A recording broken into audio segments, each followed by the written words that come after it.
bottles at us. Should His just version read of the fucking. dodgeball. Yeah, let's do a little reading of Cyrus McDermott We first. could. We could now that we're live. Hello, everyone. I think Welcome to Cyrus- another episode of Blue Chat. It's a beautiful, sunny Wednesday afternoon here in the Northeast. A little chilly. Started out as a terrible rainy day this morning, but it's turning out nice. So we figured what better way to celebrate the nice weather than with a hangout where you sit indoors and stare at YouTube videos for hours and hours. And so joining me on this endeavor are, as always, Beach. Yo. The Ed McMahon to my whatever that other guy's name Oh, was. don't you dare. The notorious Max Sand. What's up? The evil band leader to my whatever that guy's name was. Friend of the show, Justin Templar. Hello, hello. Hello, Justin. And joining us, one of the rare occasions from the world of YouTube, the Walter Cronkite of the situation and every situation as far as I'm concerned, Agent of Doubt. Hello, everyone. So how's everybody doing today? Actually enjoying the weather. Yeah, me too. Wondering why the hell am I doing this? I know. This is such an ill-conceived endeavor. I'm just looking out the window. I'm like, I should just go work in my yard and just fucking leave all this. Guaranteed to not end well. Forget all these people. Everybody's stupid on the internet. That's usually our best shows, the ones that don't end well. Mm. Everyone loves a train wreck, right? And we're joined in the chat room by two siblings, obviously big fans of our work and the work of other proud YouTubers, by the names of Jenny Kiss and Cyrus McDermott. Oh man. Hi, Cyrus. Hi, Jenny. Cyrus and Jenny, glad you could join us. Oh man. I have to give you both quote unquote credit. You entertained me before the show started. Good stuff in the chat. Yeah, we're seeing a lot of disturbing reports here about Child abuse. child abuse, Domestic beer bottle violence. dodgeball. It's pretty grim. And Matthews, too. Yeah. Yeah, some irresponsible recreational drug use. Well, this is what happens when those two get together in San Diego. Okay.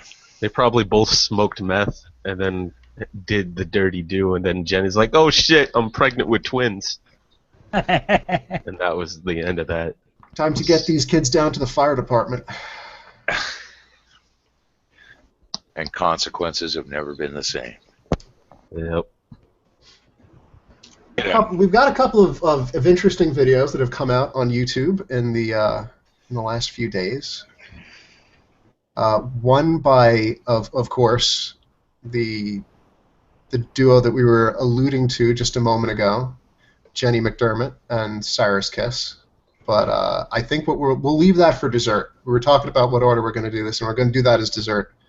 And our vegetables for this show are going to be none other than the lovely, manly, Insightful.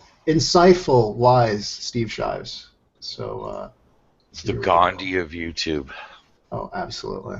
He's Gandhi. He's Jesus. He's leading all of us atheists to a better tomorrow. Yes, we're going to Valhalla. Oh God, he would find I don't- Valhalla so problematic. I'm not even No, going to begin. atheists believe in Valhalla.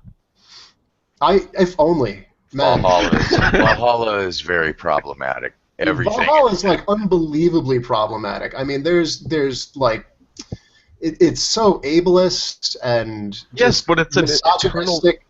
Hey, It's an eternal battleground Hey. of ideas. I It's just toxic, filled with toxic masculinity, as you've just described. yes, and I just want to say this: Frost Giants' lives matter.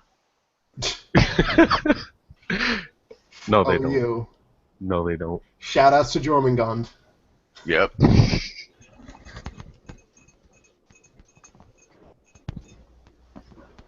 Oh, do we not have audio on this? Yeah. All right, we're good. Yeah, hey, is this mic on? Can you hear him? Oh no. There we go. Oh, There we God, go. not Too the, far not the into this, cheesy I want to intro. acknowledge. All right, now we got audio. All right. Okay. So this is Steve Shives' off Monday ramble. I love his intro where he gets the little pat on the head from his wife, like a good little progressive. He takes his little sip of coffee. He's an everyman, just like you and me. He's just an average Joe trying to find his way in In this this wacky world of the internet. upside down world.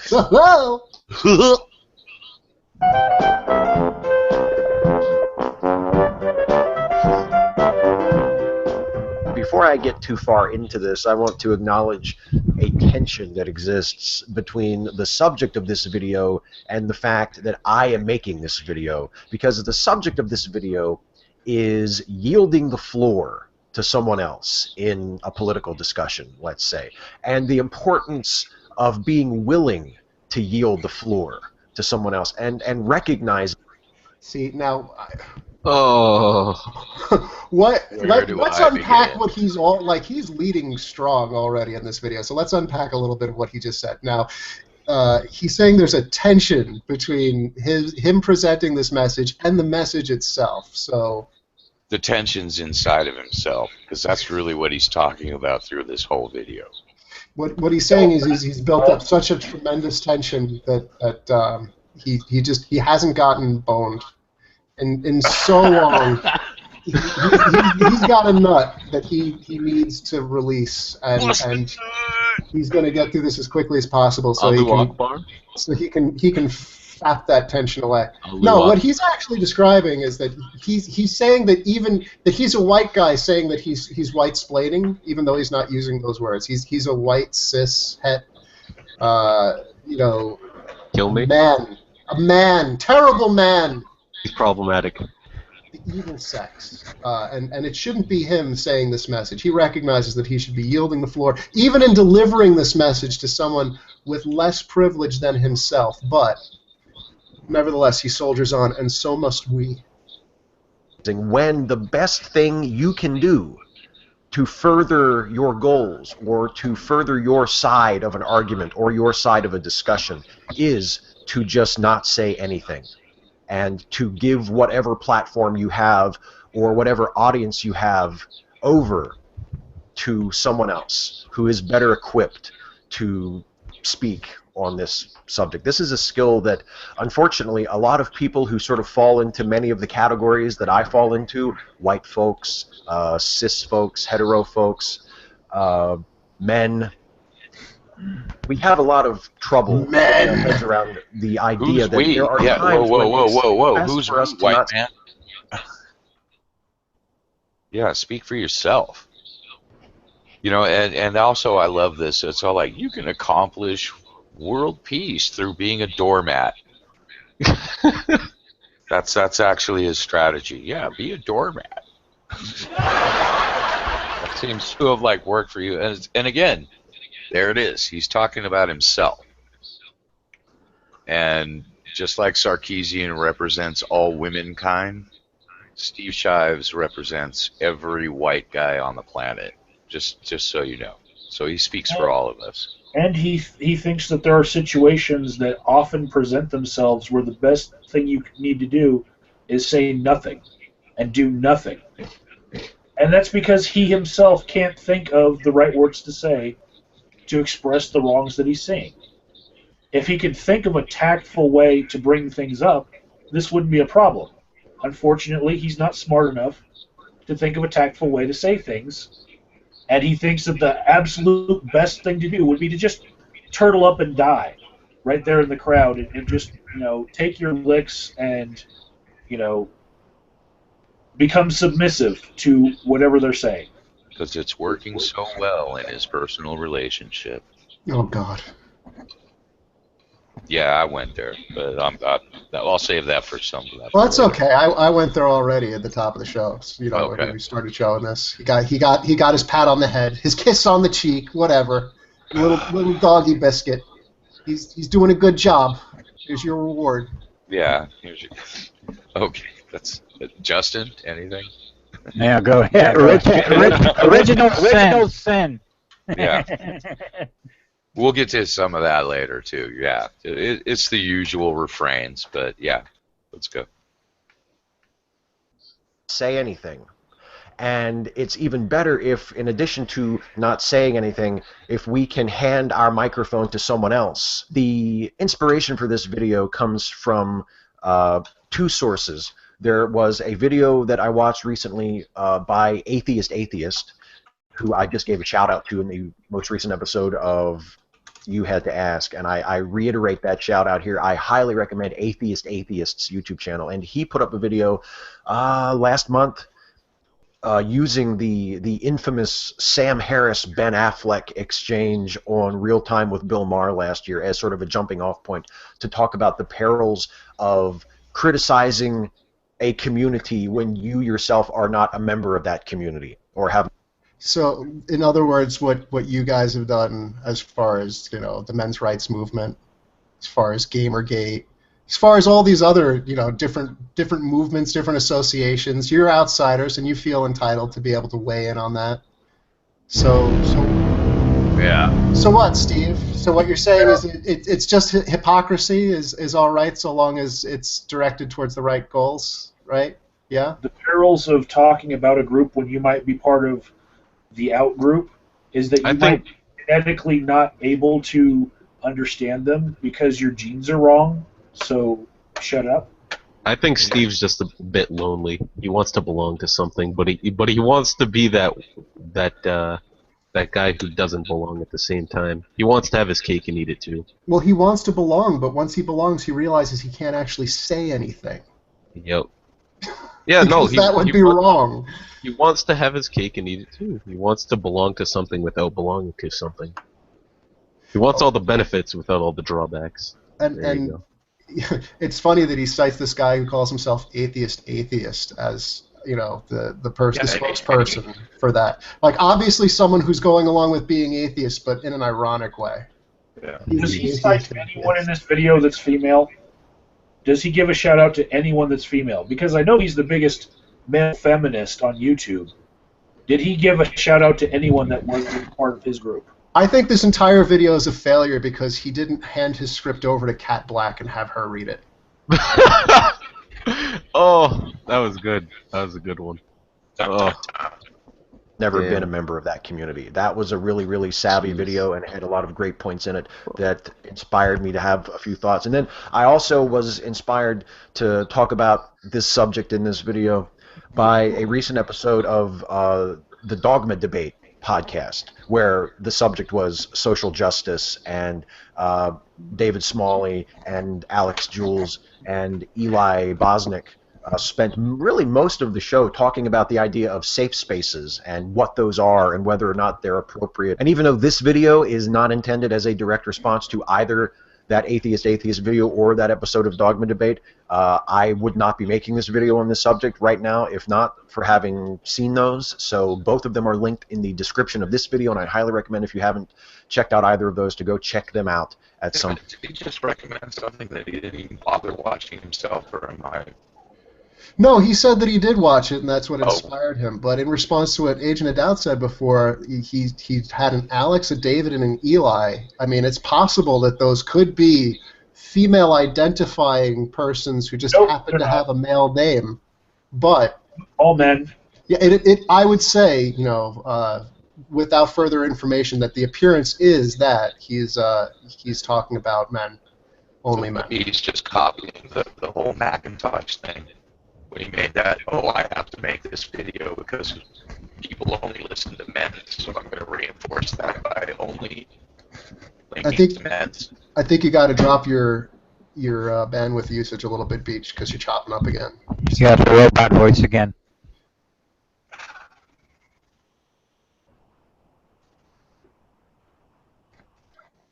Any better?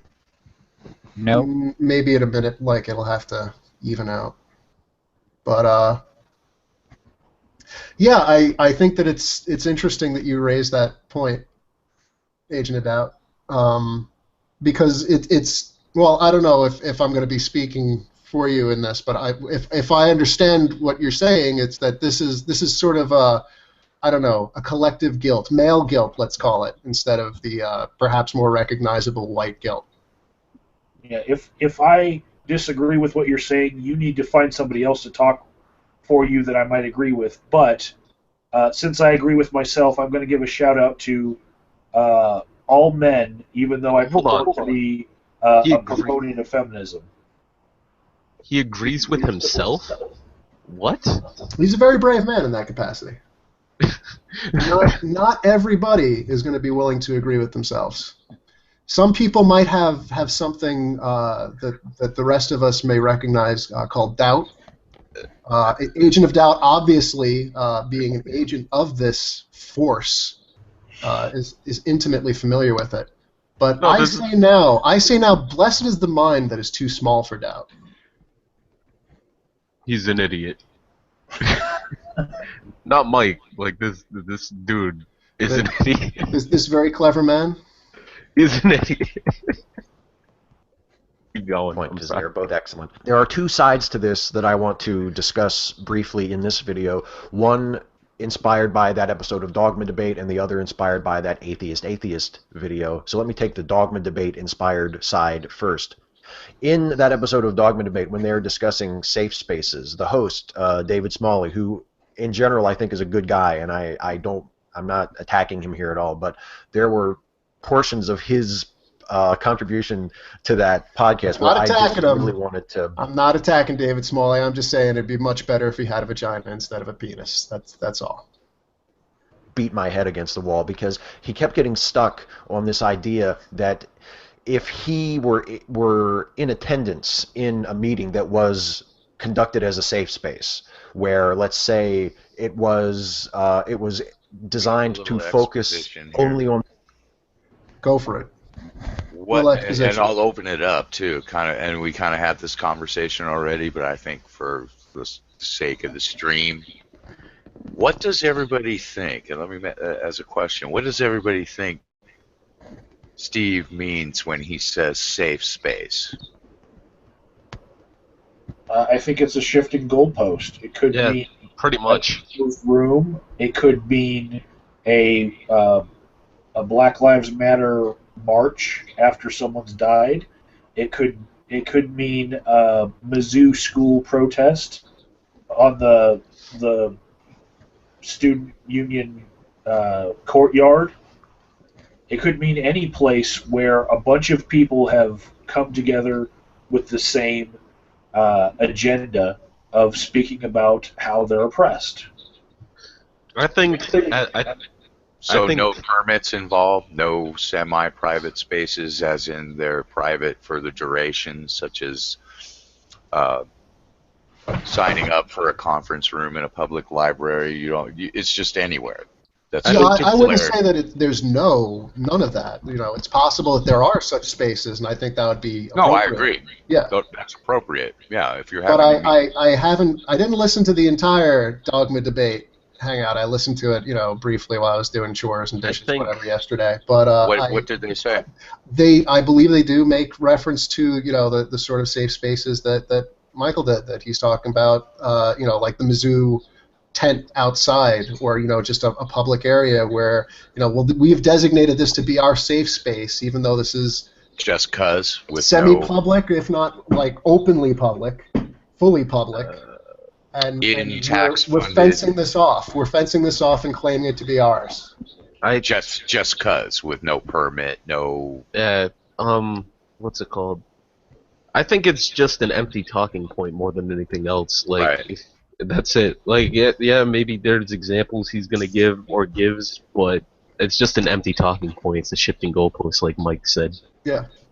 I have a feeling that Steve also means like when those two black chicks marched up to the podium during Bernie Sanders' campaign. Yeah. And it's now a safe space. Yeah. And everybody needs to shut up. That's my suspicion. But I'd actually like to ask Steve a clarification. I don't want to make assumptions now. So, and also I want to also ask him to say if I was chairing a local caucus meeting and I had people lined up to speak on an agenda, if somebody came in with their issue and decided to grab the microphone or grab the floor, that I should consider that a safe space. Well, I'd actually like to ask him that clarification, and now I have, Steve. So this is on recording. I'll make sure that you get it.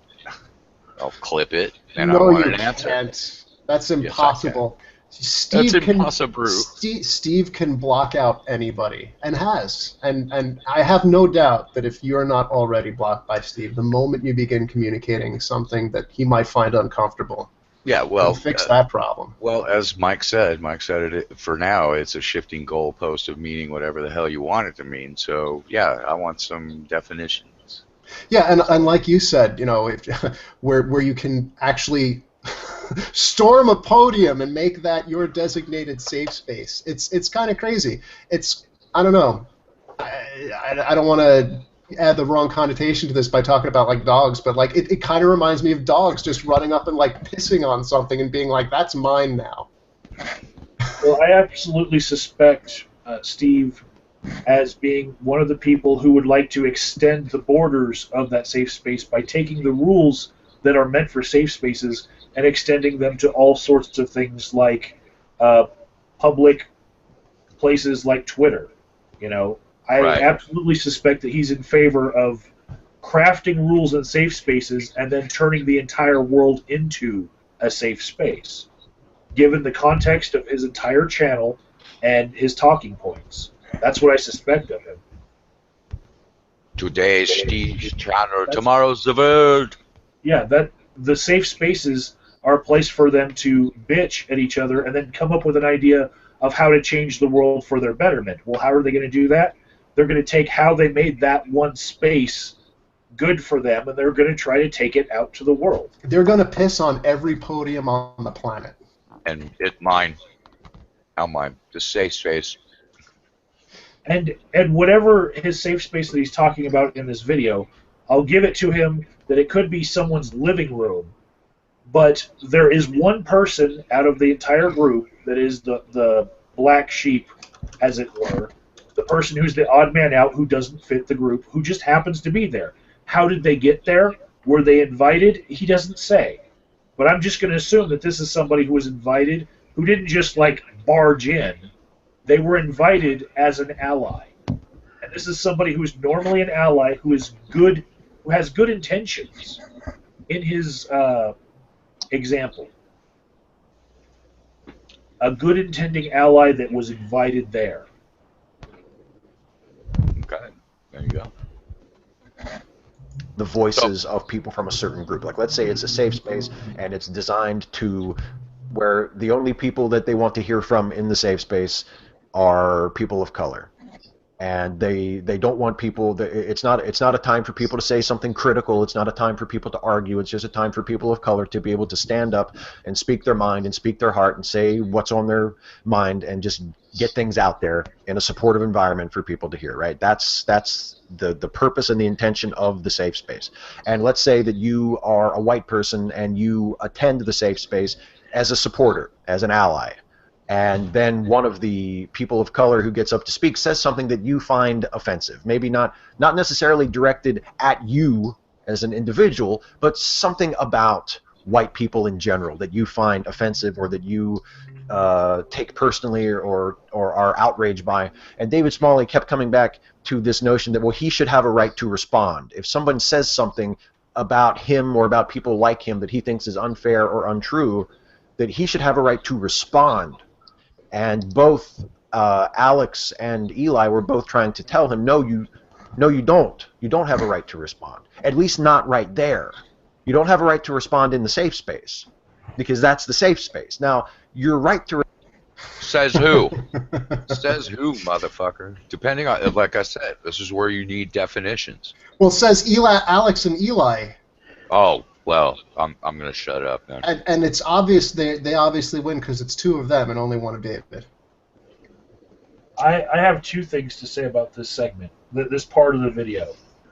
First, do you really think that you are supporting your friend if you're letting them stew in racist thoughts, in offensive thoughts, and not correcting them. Is that supporting your friend? If you know better, if you know what you could say to them to get them to think of things in a different way and not be so hateful towards other people, are you supporting them by just letting them stew in that and reinforce those thoughts? That's not support. That's Okay. hateful. Okay, hold on. Let's talk for a second. Go ahead. I don't even know where to begin. He's, I don't know. He's stupid. Like, he's trying to make a point, and he's doing it in the most retarded way. I don't know. What do you think, Beach? I'm saying that within the realms of, if he's defining that, again, that safe space, say LGBT group reserves a space in the library, again, I'm just going to get to that, the semi-private. Yeah. Then, for the duration of when they rent that room, their house, their rules. No, yeah. People attend their meeting. Yeah, the people attend their meeting. And those are the rules that are explained at the beginning, and people understand that. He's taking a very odd approach on it, though. The way you say it makes a lot more sense than the way he's trying to convey his point. But here's the thing: that's not what he's talking about. And, yeah, and no, I was being facetious here, and and like Mike was saying, it's anytime, anywhere that a group or an individual, I would presume, feels like saying what is, this is now a safe space because I know he's being a dumbass and he's just saying it to say it and he doesn't understand how these works, but he also probably thinks that he's right. Of course he does. Funny. And not only does he think he's right in his own behavior and how he should behave, but that's how you should behave. And Mike did bring up the point that yes, he's not thinking about what I was proposing. Yeah. What I designate would be appropriate for the safe space, and he is thinking about the internet, any public spaces, whether it be a park or a space that somebody else is using, and they've decided, no, it's now a safe space. Yeah. Not only that, but not only can you not think, you should not just walk away either. You should sit there and take it, because we should all be masochistic like Steve. And do you think he thinks that he can make the internet a safe space? He sure is damn well trying. Yeah, I think that he actually thinks that this is something that can and should be achieved. Yes. And the thing that bothers me about this is that the qualifying factor, at least in this example, just to take this example and examine it more closely, he's saying that the qualifying factor to be a speaker designated in this safe space is to be black. And there's something about that where it's just, well, these black people, they're so fragile in this way, that they're disadvantaged in this particular way, that we really need to set something apart for them. We need to give them that extra leg up. Like they won't be able to communicate what they think otherwise, unless we set up this, bubble wrapped, colorful, friendly, soft environment where everything is fine and happy, like a children's show or a cartoon, and we need to protect and safeguard their feelings because they're so delicate that if you were to express an opinion to these people, it would just completely undermine them. It would undo any sort of agency that they might otherwise have if you weren't protecting these poor, disadvantaged, incapable black folk.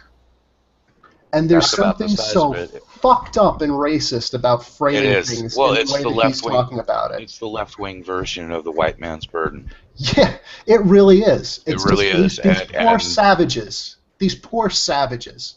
And without this, they have nothing. Right. Unless our intervention to level the playing field is in force, they will never flourish without our intervention. It is very patronizing. So yeah, I'm in agreement with that. I have one more thing to say about this segment. and this is a basic concept in psychology in conditioning. Okay, if my dog shit in my living room, and I cleaned up the shit, and then waited 2 days later in order to smack him with a newspaper and say, "No, don't shit on the floor," is my dog going to learn from that experience? No, because time has passed. And what he's advocating for here is that you wait and let them have their say. Wait for maybe the next day, track down all the different members of the group in that support group and tell them your feelings about how you were offended instead of doing it in the moment. And what does that do? It lets them reinforce that hatred in the moment, and then later on, you're going to be way less effective in trying to correct that hatred. They're not going to learn because time has passed. You need to correct things in the moment when you see it. It's a basic concept of psychology. Okay, there you go. Sorry, we had a little. No, and I agree. Like that, as far as positive and negative reinforcements, it needs to be present at the time of action. Like that's one thing that's pretty clearly fleshed out in learning.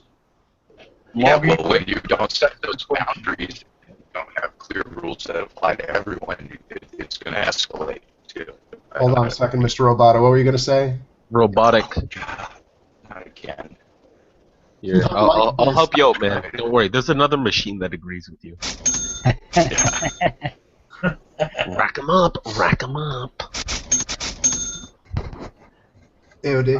What he's saying is if you can't nip it in the butt when you see the hatred starting, it can escalate into an all-out hate group session, and they would better be served by thinking, about something productively rather than stewing in their hatred. And if you are the one who sees it start, you should be the one who calls it out immediately.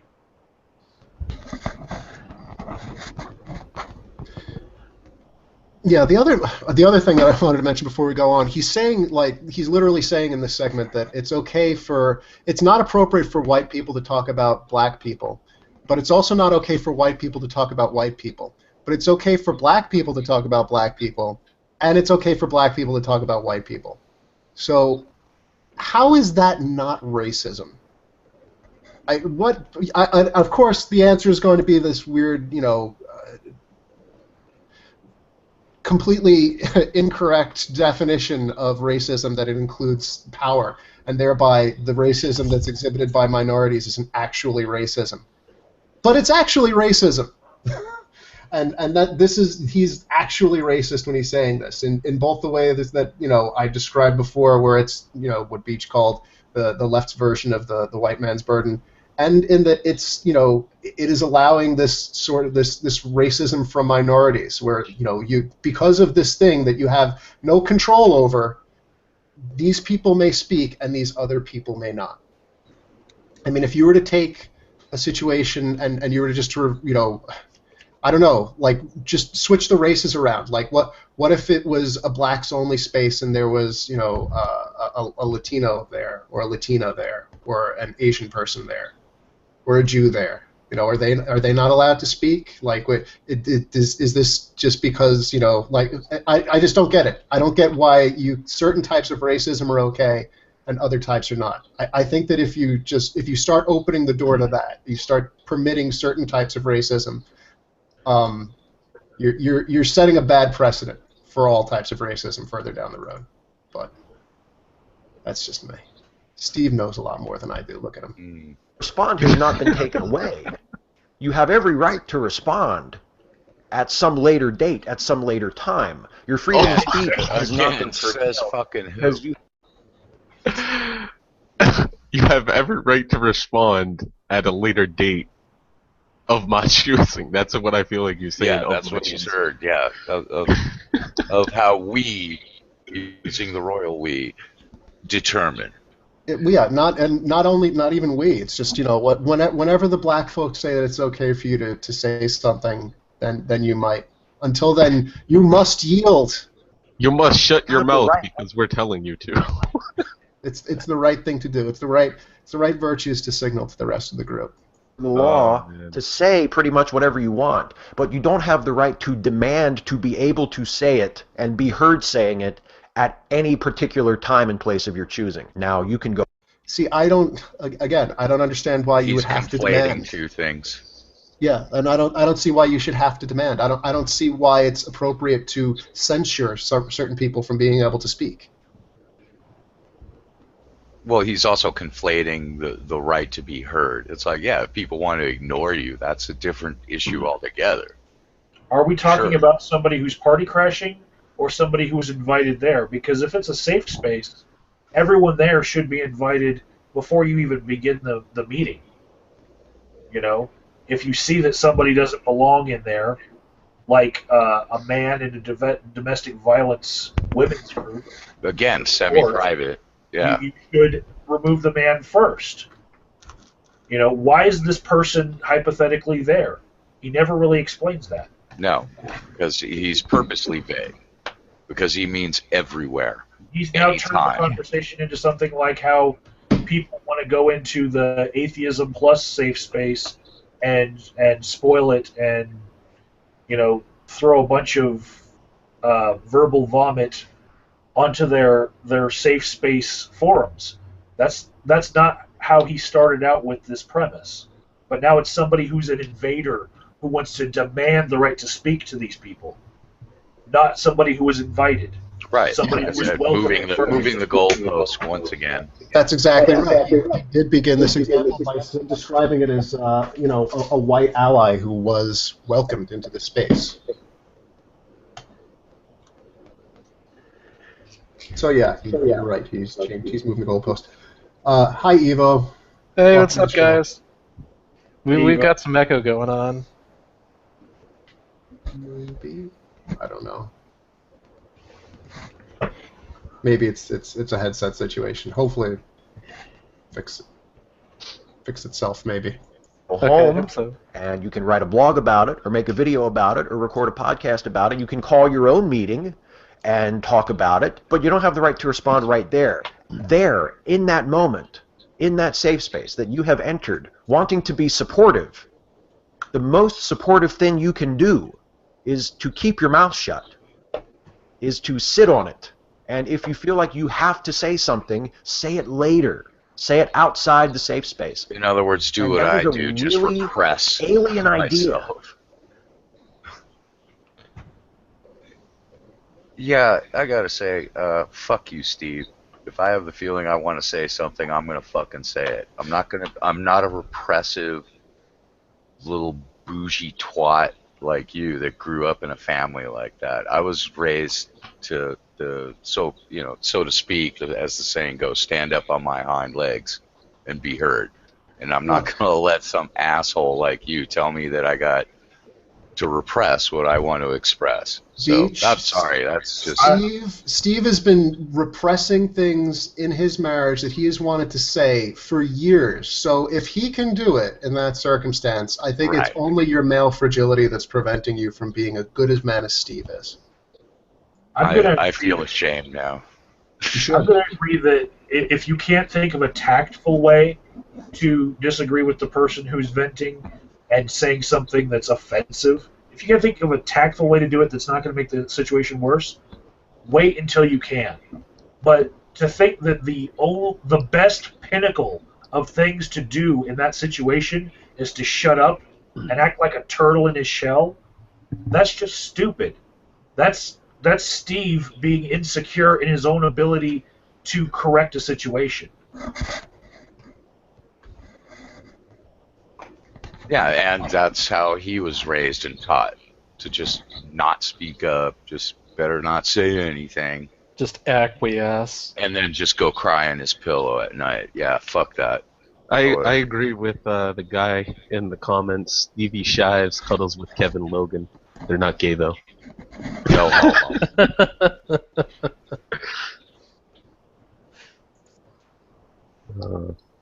To a lot of folks like me who are more privileged than we realize and are completely accustomed to having the floor most of the time and are completely accustomed to our contributions to conversations or arguments or debates or whatever being welcomed and being applauded and just feeling at liberty to speak whenever we feel like we have something to say in any setting, in any forum. Because Shouldn't people that like be us the case control for, most of the like, forums. anybody, though? And that's something that I really think we need to be better at. White folks. Men, Isn't that like the hetero way folks. that it should be for everybody, though, not just, minorities? I mean, that's kind of where I'm coming from. Like, everybody should be able to, like, fucking contribute and shit like that on their own fucking basis. I mean, why does anyone have to shut up? I mean, I just came in late. I'm sorry if this has been a No, reading thought. that's pretty much the sentiment. No, go ahead. And you're right. That's how I was raised, and that everybody has their. If it's depending on the forum too, you only have so much time. I've had to chair meetings where it's all like, sorry, I can't get everybody in here, so I do have to make a choice, and I'm going to try to get the widest diversity, mostly the widest diversity of opinion. At this point in the video, I want to bring up that he has so far said that the white person would not have the right and should not be at liberty. And those are 2 points that I disagree with, because everyone's got rights, and if we have equal rights, everyone's equal. I think what he's trying to say, if he was trying to say something that would be true, is it could come off as being distasteful to the crowd that you're talking to. But as far as people not having a right or not being at liberty to do it right there in the moment, fuck that. They do have the right. That's well within everyone's equal rights, if everyone's equal. Well, not in Steve's world. Yeah, I mean, all the animals are equal, but some animals are more equal than others. Yeah. Cis folks. I think we really need to be a lot better at knowing when it's time for us to be quiet, knowing when something isn't for us, and if we have come to a place where we want to support marginalized folks, we want to support people of color, we want to support women, we want to support trans folks, whatever group we happen to be supporting at that moment, that the best thing we can do to support them is to just be quiet. Even if we don't like something that somebody said. Pause. Like, this is something I have a serious issue with. Like, maybe we should shut up. It's like, maybe you wouldn't have to shut up if you wouldn't show up where you really aren't welcome and tried to spearhead other people's fucking fights. I mean, like, this is like, me as a bisexual here. It's like, I don't want support from people like fucking Steve because, this contributes to the self-same quote-unquote bisexual erasure that, like, he says he's against, or, that people like him are supposed to be against, whatever the right think on that regard is. So it's like, maybe if you wouldn't go to these meetings with the intent of speaking in the first place, Steve, or just didn't speak at all, or just deleted your channel, none of this would ever fucking be an issue. So what you're saying is that Steve should just shut the fuck up and get off YouTube? He should get the fuck off of YouTube and possibly shoot himself in the head. Fuck him. Like, But tell what a us load how of you fucking... really feel. I think he's detritus and that, like, he's just taking life for granted. Like, Oh my god. This is savage. So, just fucking end it all, Steve. You're not welcome on this planet anymore. It would be a safer space without Steve. It would be a safer space without Steve. Steve Because Shives. fuck him.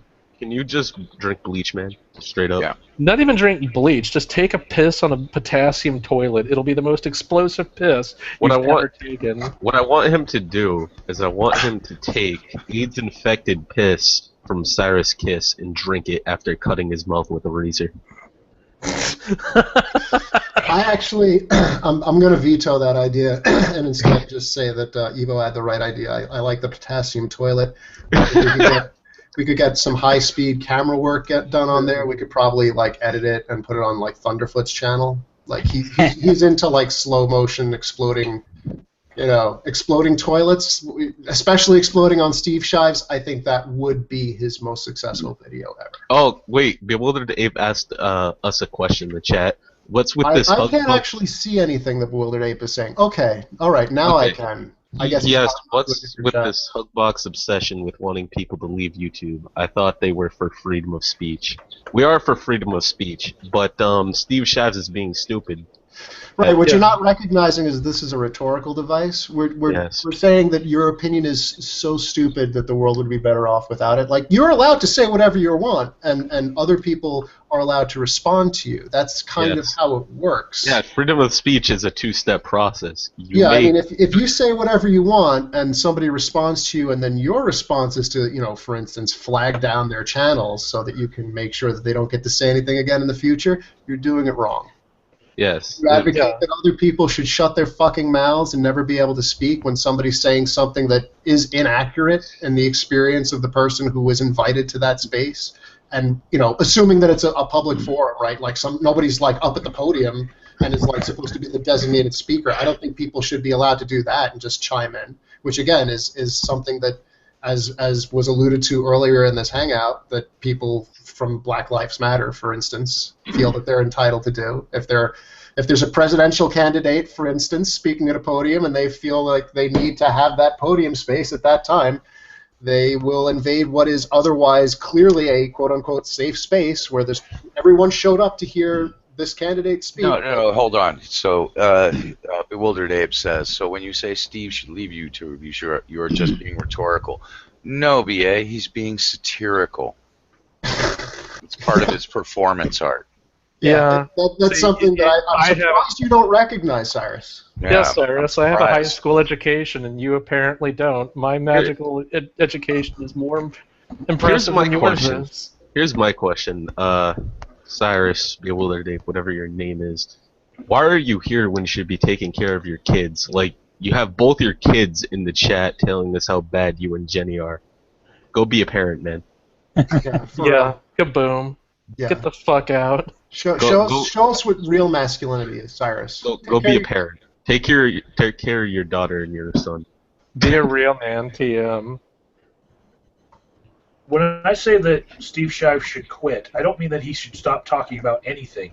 I mean that when he's always advocating on his channel for feminism or equality and whatnot, if he believes, as he does in this video, that there are places that we must have that are segregated away because people who are not part of that culture or race or gender will never be able to understand those people and should never be able to talk in those places, if he believes that we can't understand each other on that level, then why is he trying to educate people to feminist causes? Why is he trying to advocate for equal opportunity at all?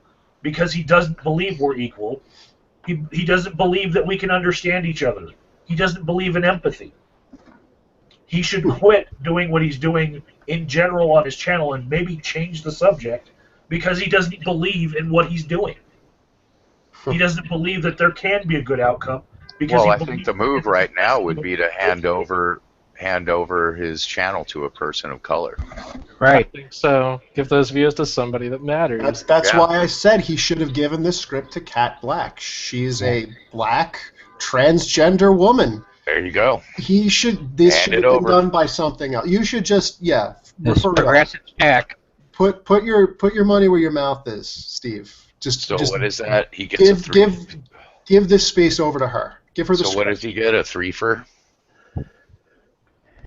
for progressive stack. I do believe that he still does have the right to say whatever he wants, and he has the right to be as feudal as he wants. If he wants to fight against his own thoughts on his channel, that's fine. That's him. I'm just asking the question: why doesn't he quit? Do you mean futile as in pointless, or do you mean feudal as in he's like the lord of the manor and he's got parcels of land for other people to farm? Both. Next question. Because Steve Shives is kind of medieval in his thinking here. He is. Well, I would say he's more Victorian. That's true. I'd say he's more retard oriented, to be honest, but that's just me. All three. Next question. Damn you, say beach. We can express our feelings later. We can express our thoughts later. But right now, in this moment, at this time, the repression. best thing we can do is to be quiet. And the worst thing we can do is to try and take the microphone for ourselves, take the floor from one of those marginalized people and say, I, the white person, or I, the man, or I, the cis person, the hetero person, I have something to say and I will be heard. The reason why meetings have to be convened that specifically focus on people of color, trans folk, etc., etc., etc., is because they are not being heard. That people like us are being heard constantly. People like them are not being heard nearly as much. Statistically, there is more of a... Second thing... Statistically, there's just more people of, like, you know, the sort of person you're demonizing right now. It's just a fact of reality. It's not as though there's equal numbers of each group. I mean, like, my girlfriend, you know, occasionally goes on, you know, the tirade about, like, you know, Oscar's so white. 70% of the population is white. Statistically, that means more actors are going to be white. You know, you can't have... I mean, it would be nice to think that you could give equal amounts of awards to each group, but then that just devolves into tokenism. Like, we're giving you these awards because you're black, not because, you know, we appreciate your talent. Yeah. And I mean, I think that's a far graver insult. That's that patronizing thing we were talking about earlier. I think you were here for that bit. But that's included in that patronizing patrician attitude, which is... he's also conflating two different things. He's taking what, you know, Evo is describing and what Right. is accurate to the situation. You know, you'll see this more often. You'll hear white voices more often because they are more of the population. That's non-controversial, I think. But what he's conflating that with is hearing them better or louder, and he's presenting it in this way that, like, oh, well, unless you wall off this space and you don't allow any sort of response, and you make sure that there's these, you know, bumpers put around all these ideas and these people, and they're given all the room and the little pat on the head that they need, and that attaboy, so otherwise they'll collapse into a wall, into a little ball of nerves. Yeah. It's patronizing in that he's not recognizing that people kind of already do this. Like, okay, so if there's a black person and a white person, and the black person is like, well, black people's lives are like this, and then the white person is like, black people's lives are like this. Who, just subconsciously, whose voice are you going to, you know, when you do your weighting of those two statements, when you do your mental calculus on, like, how you're forming your opinion on what you were just told by these two different people, who are you going to give more weight to? Obviously the person who's black. What I'm saying is it's offensive and insulting that Steve is pretending that people don't already fucking do this. And if people don't do this, that when a white person stands up in a safe space and says, hey, black person, you're wrong about black people's lives because I see them as this, because I'm a white person. The black person can't respond and be like, crazy cracker, what are you talking about? I'm black. Right. Well, I mean, here's the thing. People like this moron, you know, had me fucking terrified to come out as bi. I mean, I came out in, like, 2013, and, you know, I grew up in Florida, so, I mean, there was already that social pressure there.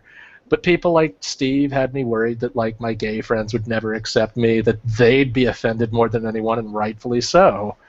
And it's just, like, when I did come out, like, even in Gamergate, I never once ran into an ounce of resistance. Like, nobody ever made me feel like, you know... Nobody gave a shit. Yeah, it was just kind of like irrelevant details and shit. It's like, oh, hey, dude, what's up? Yeah, Welcome aboard. cool. You know, that kind of thing. And it's like, but I'm bi. And they're all like, we don't care. That's completely fucking irrelevant to the cause, man. Yeah, can I throw in something else here? Because we did the white man's burden thing. This is another thing that I've called Steve in the past, and I just did it in a Twitter. He's a neo-segregationist. Mm-hmm. And that goes into the patronizing thing, too. It's all like, that actually was an excuse used by actual segregationists. Mm-hmm. That it would harm black people to intermix with white people as much, you know, obviously that was a bullshit reason, but there was still that patronizing attitude that they were as children. Yeah, you know, that whole thing, and they're really, it blows my mind that they want to reverse basically the Civil Rights Act and Brown v. Board and make this shit legal. There's definitely something that is subtly racist about the ideas that he is proposing, and you're very right. much so, and sexist, because it goes along with, I think that, you know, like that shit that Sarkeesian was talking about, segregating genders. Yes. And that's the same thing. Well, women can't feel safe around men, and they can't flourish if those evil nut sacks are swinging around. So we should segregate them again. We should have segregated schooling. And even I've even heard it from real crazies that there should be separate parks. That whole thing with separate trains and whatnot. And it just, this is where it's overused, but this is where the term regressive actually applies, because they're doing it in a roundabout way and for different reasons, but they want to go back to the 50s, just in a different way, getting there in a different way. And that, I just want to go all Lewis Black and have a stroke when I hear that kind of thing. And I'm hearing it again here. So, there you go. Yeah, what Steve is arguing for is for apartheid, where the minority sets the rules. It's like South Africa all over again, but flipped. Yeah, they're demanding reverse apartheid. But we're going to see how that goes when you start divvying up the tax. Anyway, yeah, that's getting a little too far ahead. But like I said, this is a place. No, I think that's right on the money, and I like that he used the term apartheid and not just. Yeah, no, that's good. Yes, that is literally what he's suggesting. Yes. Yeah. And it's wrong for all the same reasons, but I'm sure Steve would find some way to make that justified.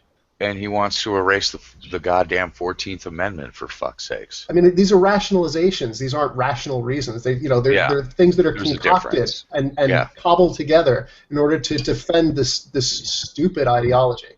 And you know what? Maybe deep down in his reptile brain, because he doesn't want to mix with those. Now, is that reptile as in like, a lizard, or rectal as in like out of his ass? Both. Okay. Next question. Okay. What was I going to say? Oh, I think that there might be a deep down, this is a way to keep those folks away from me, too. I mean, that's a little deep, a little Freudian, but I'm wondering. I wonder. Well, I don't have a rhetorical answer for your rhetorical question. No satire, huh, for that? I was inspired to think of, from the video by Atheist, was the notion of the perils of criticizing a community or a culture from outside of it, when you have never been a part of it. And we see this very often when Westerners attempt to criticize Islamic cultures. And the point I'm making by saying this is not that Islamic cultures should not be criticized, and is not that we Westerners should not be concerned about things we see in Islamic cultures, because very often people will say, well, we care about women's rights, we care about women's empowerment, and women are oppressed brutally and awfully in many Islamic cultures. We look throughout the various countries of the Middle East. There are many, many examples that we can point to where women are treated just atrociously. And the same can be said of gay people. The same can be said of people who are judged by whatever criteria to be apostates. They are treated horribly. They are oppressed under the law. They are threatened. They are, in some cases, subjected to violence and even killed. And these conditions ought to be intolerable to anyone who cares about liberty, cares about human rights, and of course we feel just a sense of revulsion at the very idea that these sorts of regimes exist and that people are oppressed in these ways. Of course we do. And it's to our credit that we do. But if our goal is to see those cultures reformed, if our goal is to see the conditions under which those people are oppressed improved so that that oppression is alleviated, we need to be careful about criticizing cultures that we are not a part of, that we have no direct experience with, that we don't understand. Okay, hold up there. Hold up. Stop. Now, I actually, because I go on the rampage against people like Live Life and AIU and the people who just bang the drums of, and get all like, oh, the boogie Muslims are going to come and get us. But what he's fucking saying here, first of all, Steve, unless you're working for the State Department, fuck you. If somebody wants to, bang on about that and how Islam sucks and whatnot, that's your perfect right to do so. He seems to think that there's a danger that like we're affecting Stranger danger. Yeah. That's That wrong we're- think. Wrong think is Yeah. a serious crime. I mean, here's my problem. Like, if you don't like what people are saying about something, Steve, instead of shutting them up, why not fucking respond? Exactly. Yeah. But the This is only, Steve no, Shives. the Thank only- you. Steve Shives' no. entire problem right there. If something No, is but said see, that he doesn't like, he blocks it off. No But platform. see, Get off your ass and do the work. guys, Steve. see, for him to make a response that takes time and effort and a little bit of research, he doesn't care about that. and meanwhile, your poisonous free speech is out there oppressing people. So let's nip it in the bud. Yeah, that's his approach. He's like, Pre-crime. Yeah, pre-crime. I could respond to you and do some research and destroy it, but that's too much effort. I just want to stop you. I want to shut you up with some duct tape. Look, Here's look, this- look. Steve's got 50,000 viewers and subscribers, rather, on YouTube.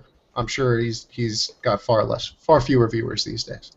Actually, I mean, But he's got 50,000 subscribers. He does not have time to respond to all your stupid thoughts. well, He should here's just the be able to unplug them and turn them off. Just like Anita Sarkeesian. She's a big fucking deal, people. Here's this great fucking idea. It's actually another awesome approach, and it requires a lot less work than actually making video responses. It's growing up and learning how to say, well, fuck that guy, and ignoring them. It's fucking easy. Oh yeah, yep, you could do that. I mean- don't agree with their opinions, but, I mean, fuck that guy. that ignore approach doesn't work in every situation, but you can certainly do that for most things. Yeah, I mean, unless somebody's actually fucking harassing you, I mean, there's no How many reason to try and how take many somebody's act- voice away. how many actual cases of that? Not fabricated. How many actual cases happen? Yeah.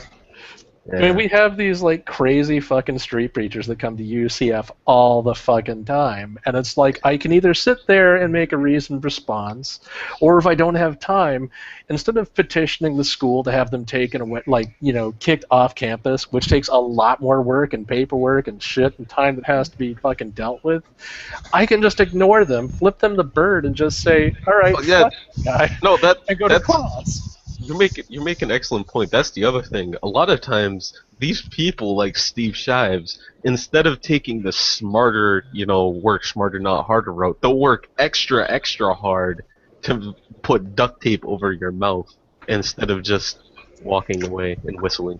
That is an excellent way of putting it. I mean, Steve, you are the architect of all your own problems.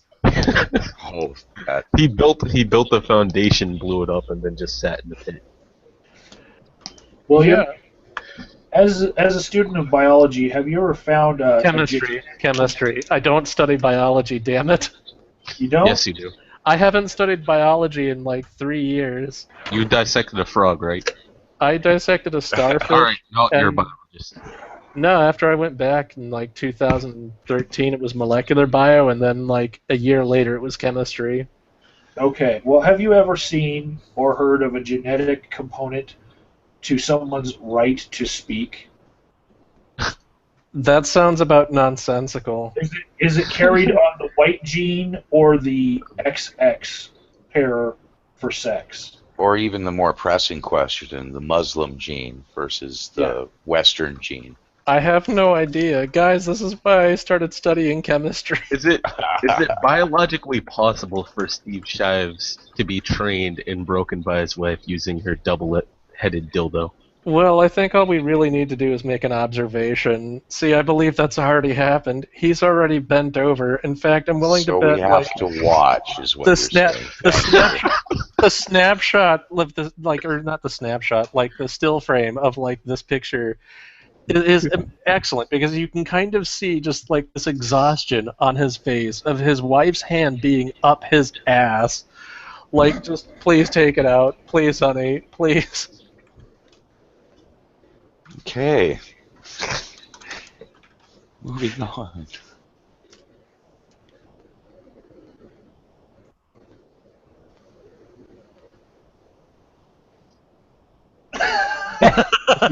Straight up silence. Silence! I know, dead air. Ooh. Well, I'm gonna take this moment to inject some laughter. Oh, my bad. I didn't realize that his mic had cut out. Steve, his wife said he wasn't allowed to keep talking. Yeah, his wife did What it. needs to be done is when he suggested that instead of trying in our ignorance and our lack of experience, however well-intentioned we might be, instead You of mean trying your to lack of criticize experience, a Steve. culture from the outside, having not participated in it, having no real experiential understanding of it, instead of doing that, why don't we try to identify voices within that culture who want the same things we want? Why don't we find the revolutionaries within these Islamic societies who want the same things we want? Why don't we find the people who are straining against their own oppression, who understand their cultures, who understand their people, who understand the way things really are, the way things really work in their society, and want to see these things changed? Why don't we find feminists who are in the Muslim world, and there are lots of them, by the way? Why don't we find the gay rights activists that are in the Muslim world and try to amplify their voices? They exist. Steve, Why don't we take your own advice. Yeah, exactly. Like, this is a job you should be doing. Instead of bitching about first world fucking problems, why don't you do this? Well, the reason why I haven't done those things is because I don't believe there's a genetic component to understanding people. You're either Exactly. understand people or not. Yeah, I fundamentally. And I will say something here too. Sometimes being an outsider gives you a more objective view of the problem. Yeah. Not that's a game changer. Not that Well, I it mean- change the criticism, because you could fail to understand. Well, I mean, here's the thing. Why do I have to do the work of empathizing with other people for Steve? Yeah. Well, you have to be Like- like him. You have to suffer like him. Being Well, a painful I- fucking existence? I think that I fundamentally disagree with what Steve is saying here. I think that there are certain perspectives that can only come from people who are outside of a certain group or a certain situation. You know, I might not realize that I sound like an asshole when I say certain things to my friends, and like I need my friends to let me know that. I mean, that's just Right. one example of a very simple, easy to grasp example of a situation where you might not be aware of something because, like, you're too into your own ass. Like you're, you know, you're subjective. You might not be able to have that perspective unless you are actually outside that group. I fundamentally disagree with what Steve is saying. Steve fundamentally disagrees with what Steve is saying because he is weighed in on the men's rights movement. He has weighed in on Gamergate. He has talked about these subjects as though he is an authority, and he is not. He is clearly not a member of either of those groups. And yet he feels entitled to weigh in on them, to give his perspective on it. Steve is a fucking hypocrite. And it's that simple. I'm going to I'm fight the shocked. racism that I see in a Muslim or a black person who would be less likely to accept an answer to a problem from me as a white person by showing them that there is a white person that may be able to help them, instead of trying to candy coat the answer by having it given to them by proxy by somebody who they'll accept from their own race. I'm going to show them that I can be nice to them. I'm going to show them that I can be helpful, instead of saying, you know what, his racism might actually be justified, so let's have somebody of his own race tell him, and just have the world be segregated that way. Fuck that. Yeah, I think we've kind of chewed this topic over enough, and I'm looking at the time, and I know you're only here for a limited amount of it, AOD. So I want to transition to the next part of our show, where we're going to be reviewing another video. The horror. Yeah, I know. The horror. This is, I think, in its own way, far worse than what we've already been witnessing. But I'll leave that to our audience to decide for themselves. I think the audience is. I think we're about to lose our entire audience. Yeah, they're too distracted by like the lolzy chat right now. Yeah. Well, good. Let them find some solace wherever they can. For future audience people who watch this after it's over. Bewildered Ape is in there, and 2 parody accounts pretending to be his son and daughter fucking with him, and it's pretty funny. I don't think that he is those parody accounts. I think we have a new idea for. I'm pretty sure that another attempt. Well, after his failed attempt at Flatmates, maybe we got a new situation comedy. Spoiler alert! Oh my God, Beach, I'm gonna fucking kick you. You're terrible. Likewise, I was talking to Jenny McDermott, who's great. Thank you, Jenny. So I love great. you. You're very supportive and kind. Great. Why did I fall in love with Bewildered Ape? A lot of you know that I love Bewildered Ape. You've told us. You've mentioned it. And if we didn't know, we know now. So yeah, this is a video. Let me give a little background. This is a video that Jenny uploaded. Why I fell in love with Bewildered Ape. It's a question I'm sure that's been on a lot of people's minds if they, have absolutely nothing else going on in their lives and actually gave a fuck about like the weird internet relationship that exists between Jenny McDermott and this weird Kiwi loser. But yeah, let's indulge and, for sake of argument, assume that you actually wanted to know the answer to that question. She's going to almost tell you something that might kind of sound reasonable if you had, gotten a frontal lobotomy. Real life and in YouTube life. And I don't know if you guys understand why. I think you all are in some weird massive groupthink thing where you've like decided we're bad people or something, and I don't really know. I can't speak to what your thoughts are, but I know that you have bad thoughts about us. Those of you who know who we are. He's just so fucking cool. Like, when I started YouTube, I was not in the atheist community or whatever. Eventually, I had a few comments from people that noticed that, like, my work had some, like, atheist leaning and things like that. So, atheism leaning, whatever. Anyways, and then I became a part of this community, which is a fucking joke if you think about it.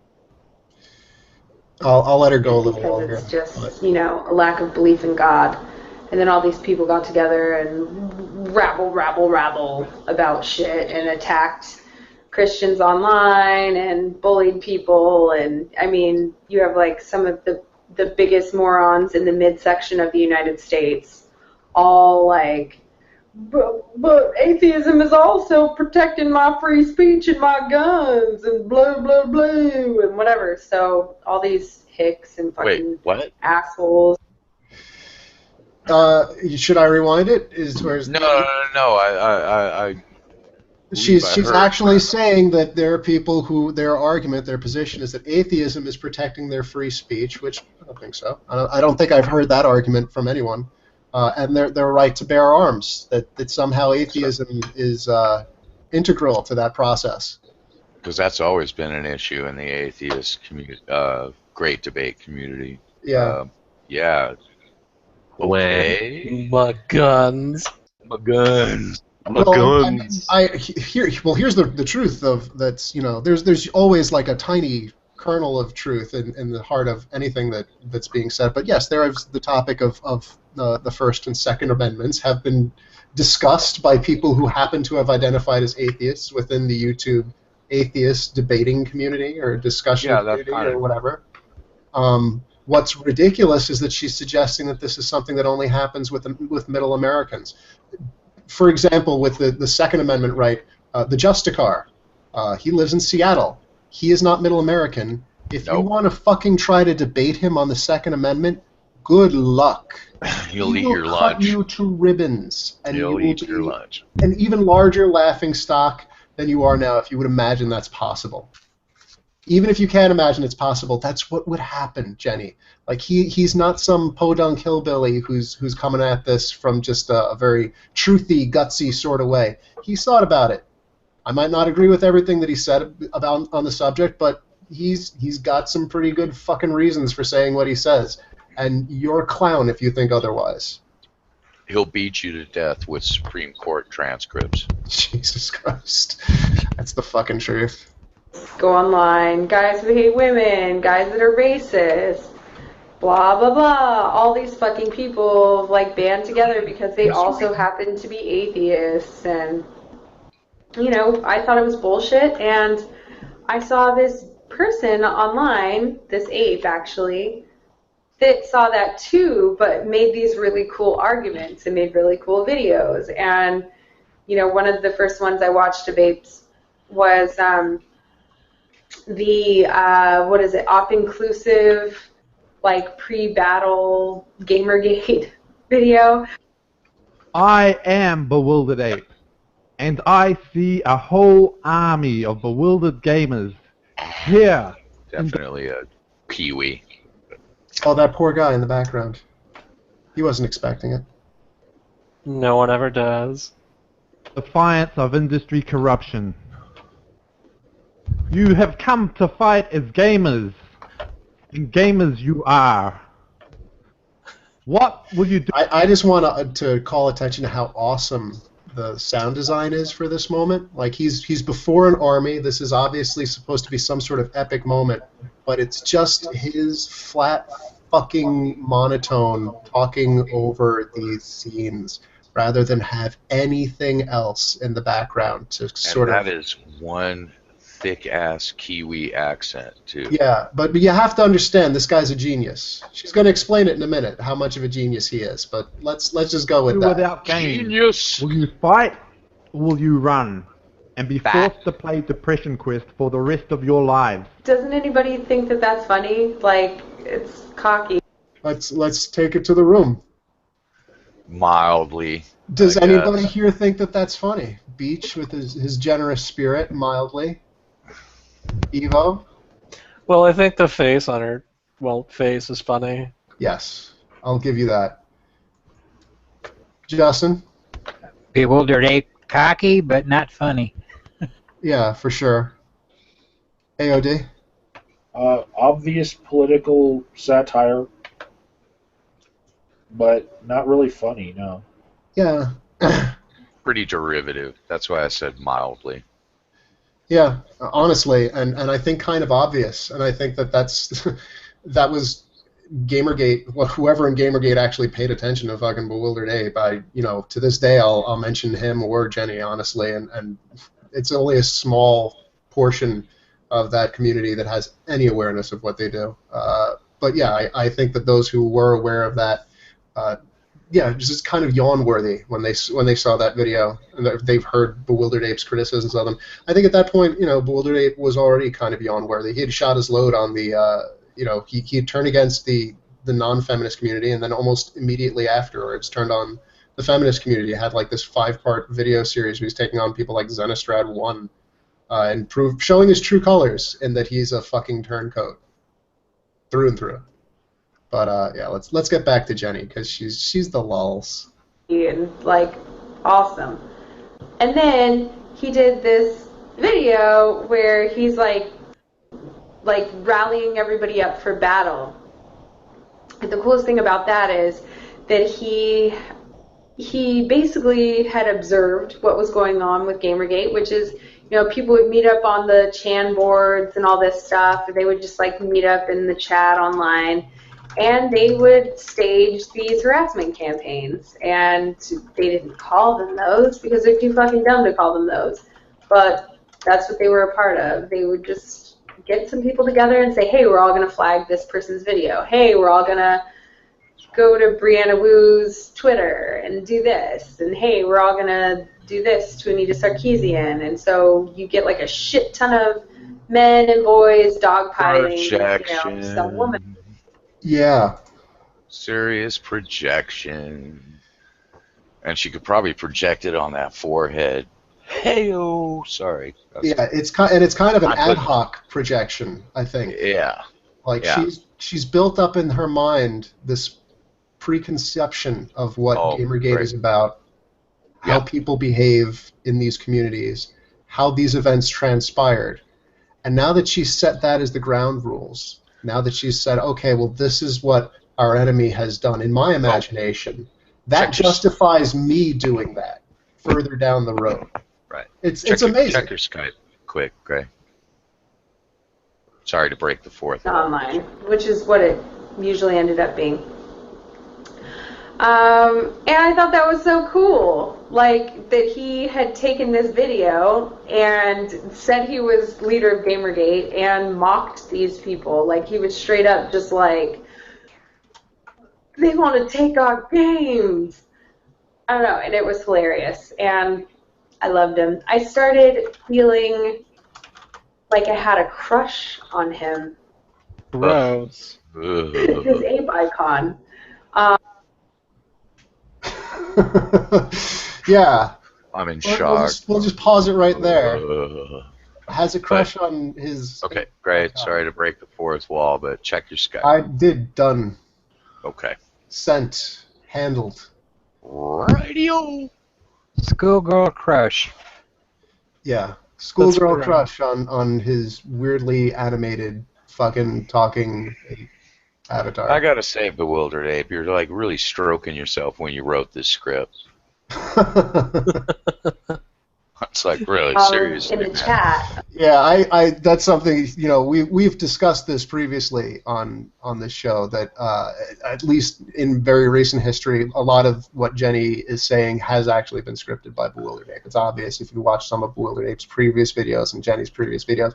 I invite people to, you know, go through their back catalog if they, you know, are so inclined and wish to see this for themselves. And, you know, I think it's pretty clear that the different voices that these people write with and use to communicate their thoughts on YouTube. I'm not sure. I don't think this one has actually been written by Cyrus, but Beach obviously has offered this opposing position. And I just think that even if that's not true, it's just so creepy and amusing to think of. Yeah. Like, it's just so fucking masturbatory. It works regardless. Yeah. Of people's videos or whatever, in the comments of people's videos, I would be like, oh my god, he's here. And then, like, he would go on Zombie, and I would be like, oh my god, I have to listen to this. Yeah, she actually went there. We're joined by Brian J. 1962. Hello, Brian. Evening, everybody. Whoa! Brian! Sorry, is that too loud?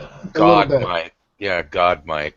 Yeah, the voice of God, Chocolate Thunder.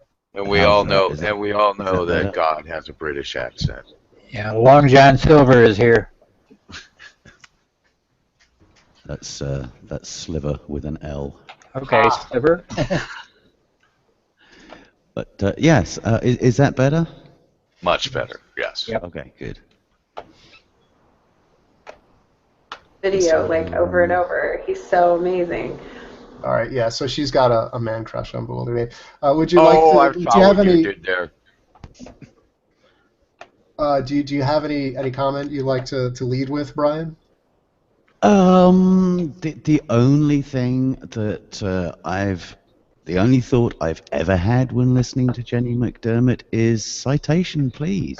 Yeah. Well, there's a lot of that. Well, you just got to go to Jenny Wiki. She wishes. Oh my God! Could you imagine if she had a wiki? Like the narcissism would be unstoppable. There actually is a wiki article on her. It's on the Drunken Peasants wiki on wikia.com, and she is the most researched thing in the Drunken Peasants wiki, and it's very entertaining, especially the bottom where they compare a picture of Jenny to a picture of Michael Jackson. With Michael Jackson coming out on top, I'm betting. No, they're just side by side, like separated from birth. Yeah. Okay, who's been drawing? Who's been drawing the state of Florida again? Oh no, not me. Yeah, that's just a reminder. Make sure that when drawing the state of Florida is clearly labeled as Florida. I just really fell in love with him. I thought he was so cool. And, you know, he's helped me with videos here and there. We've collaborated on a few things. And it's just always been really sad to me that nobody seems to understand the point of both of our videos. Like, I get your fucking dramatic crybaby bullshit. Like, you said Thunderfoot's dead, didn't die of cancer. You said da, da, da, da. Well, I get it. maybe, Jenny, That's if you explained what you meant by it rather than just jumped down and fucking abused people that questioned the exact same thing, I don't know, maybe you'd have a bit more credibility. I'm just saying, you know, I mean, this is just kind of how I would approach it, but that's just me. Mm.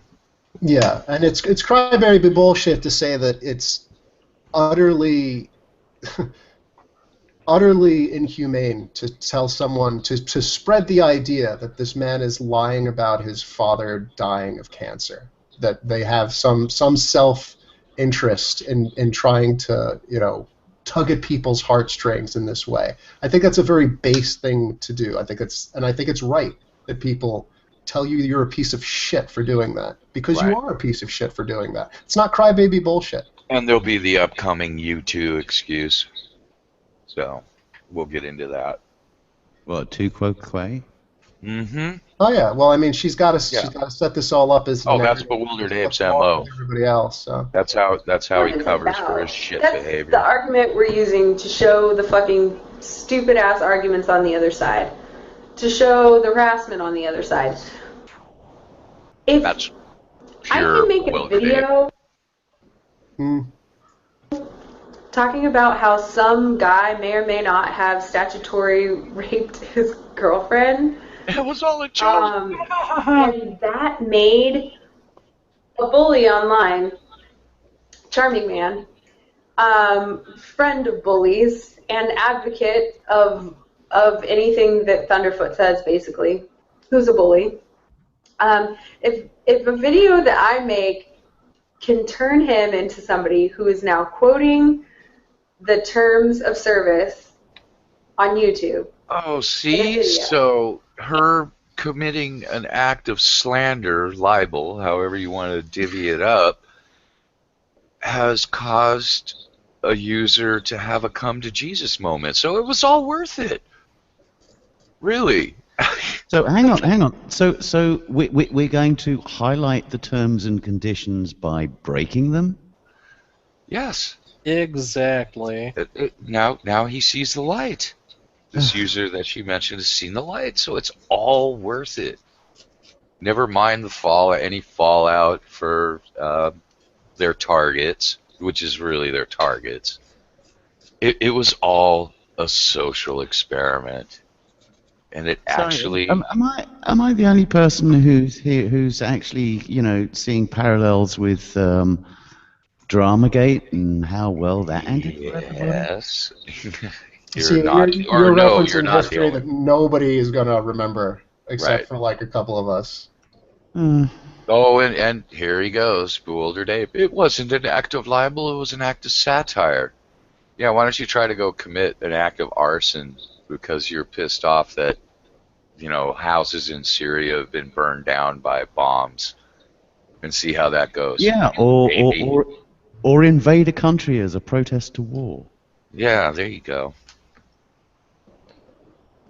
Yeah, that shit's just not flying, Ape. Just give it up. Yeah, nobody buys it. If you're spreading rumors like this person committed an act of rape, and you're calling that satire, I think you should try doing that in print. I think you should, be, and you should do it within the same jurisdiction that the other person is. If you really feel that you have the moral high ground on this, try it.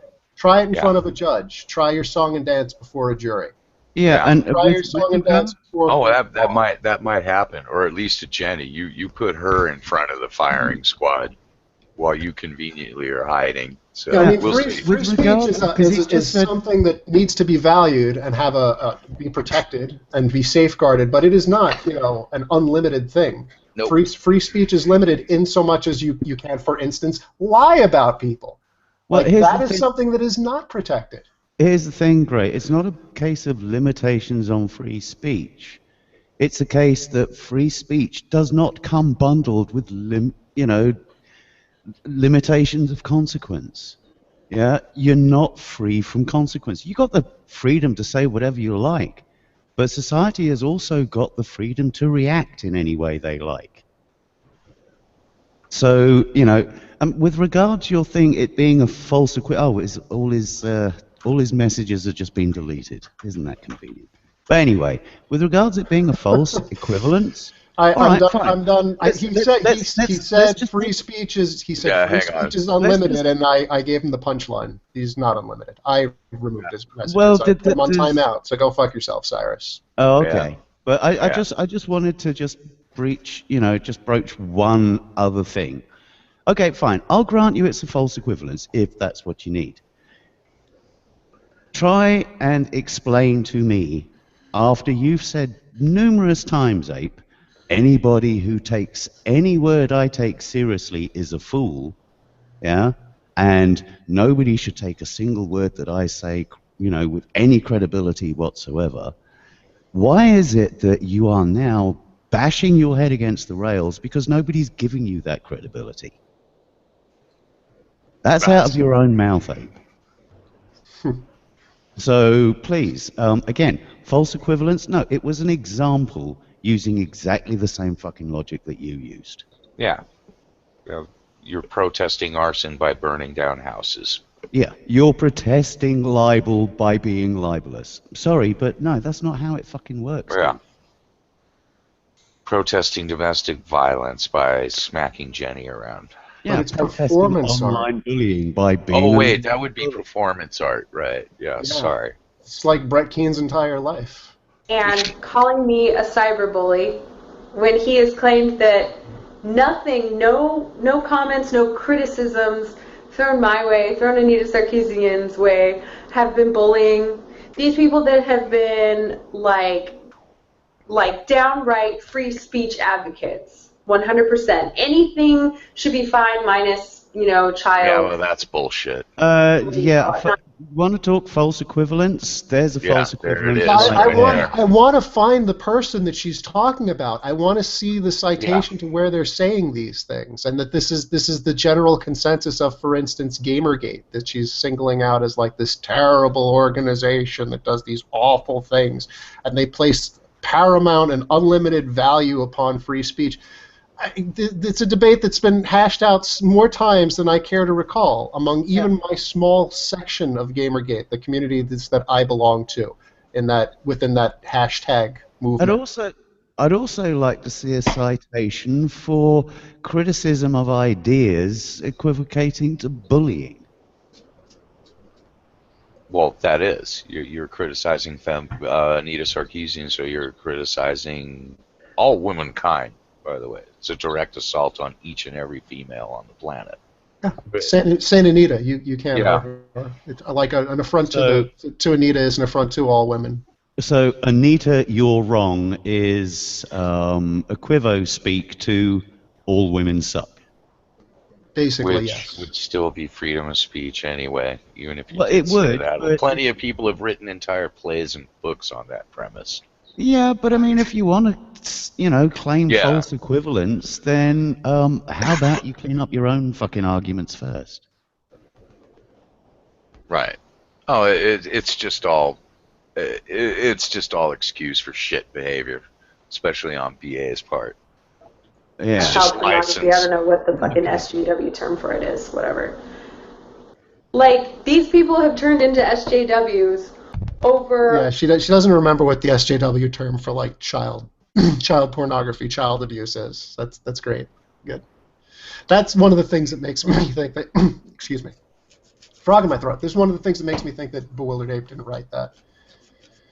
Because he would have at least looked up the fucking term that he meant, because he's at least that invested in putting forward these ideas. I think this is just, Or she blew her lines. Maybe, or this is just the brain droppings of Jenny McDermott. But Yeah. Us using their same arguments right back at them, and it is fucking hilarious. We just sit and laugh at you all. You're so fucking stupid, all of you. Even some of the people on the SJW side. Like, I just can't believe you don't understand this stuff. And this is part of what happened a long time ago when everybody dogpiled Bewildered Ape, because he used an argument towards Karen Strahan that was harassing to show that people use those same arguments toward Anita Sarkeesian, and people say they're not harassing. Hold it there. Hold it there. That's misremembering. Yeah, serious misremembering. That was a joke. That was like humorous banter between the two, which Karen just fobbed off as such. Yeah. Yeah. It had nothing. Now it's being excused. Now it's what? Now it's performance art. Now it's satire. When it was just. Sorry, I thought it was a legitimate argumentative response from what she was just saying. I'm sorry, but no, it wasn't. It was a poor taste fucking banter exchanged. Yeah.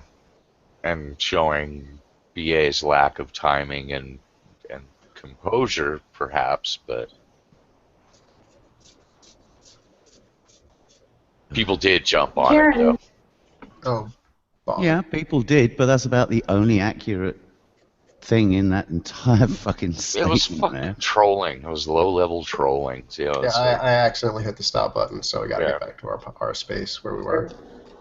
I don't know. I mean, all my English classes, like, I was, like, head of the class. Sure you were. Fucking educations where you didn't read shit except for, like... Oh, God. Were we up to that part? People still dogpiled him, and we're like, how could you? How could Karen saw that that's what was going on. There you go.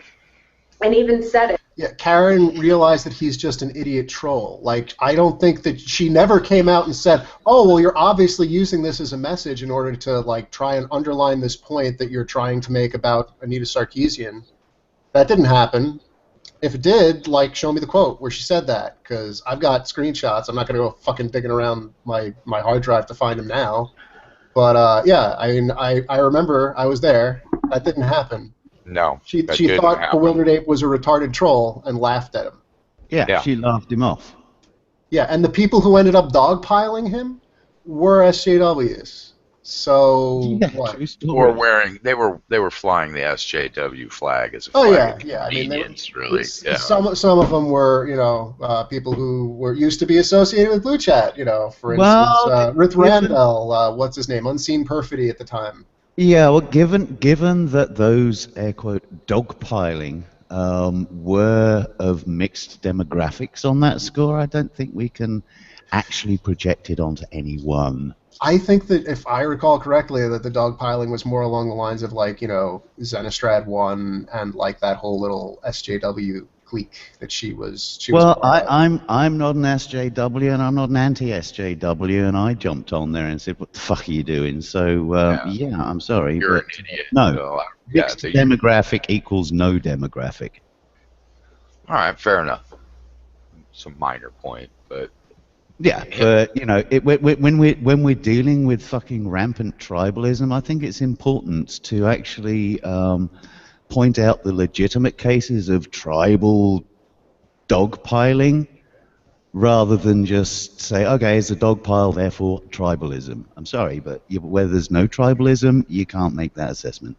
Yeah, well, I'm not going to say that you didn't. Sorry. It is now a legitimate case that Jenny McDermott made a false rape accusation, and all of the people that she would make videos against, the shitlords that she talks about, when they're talking about the existence of false rape accusations, all they have to do is bring up her. Yeah, that's true.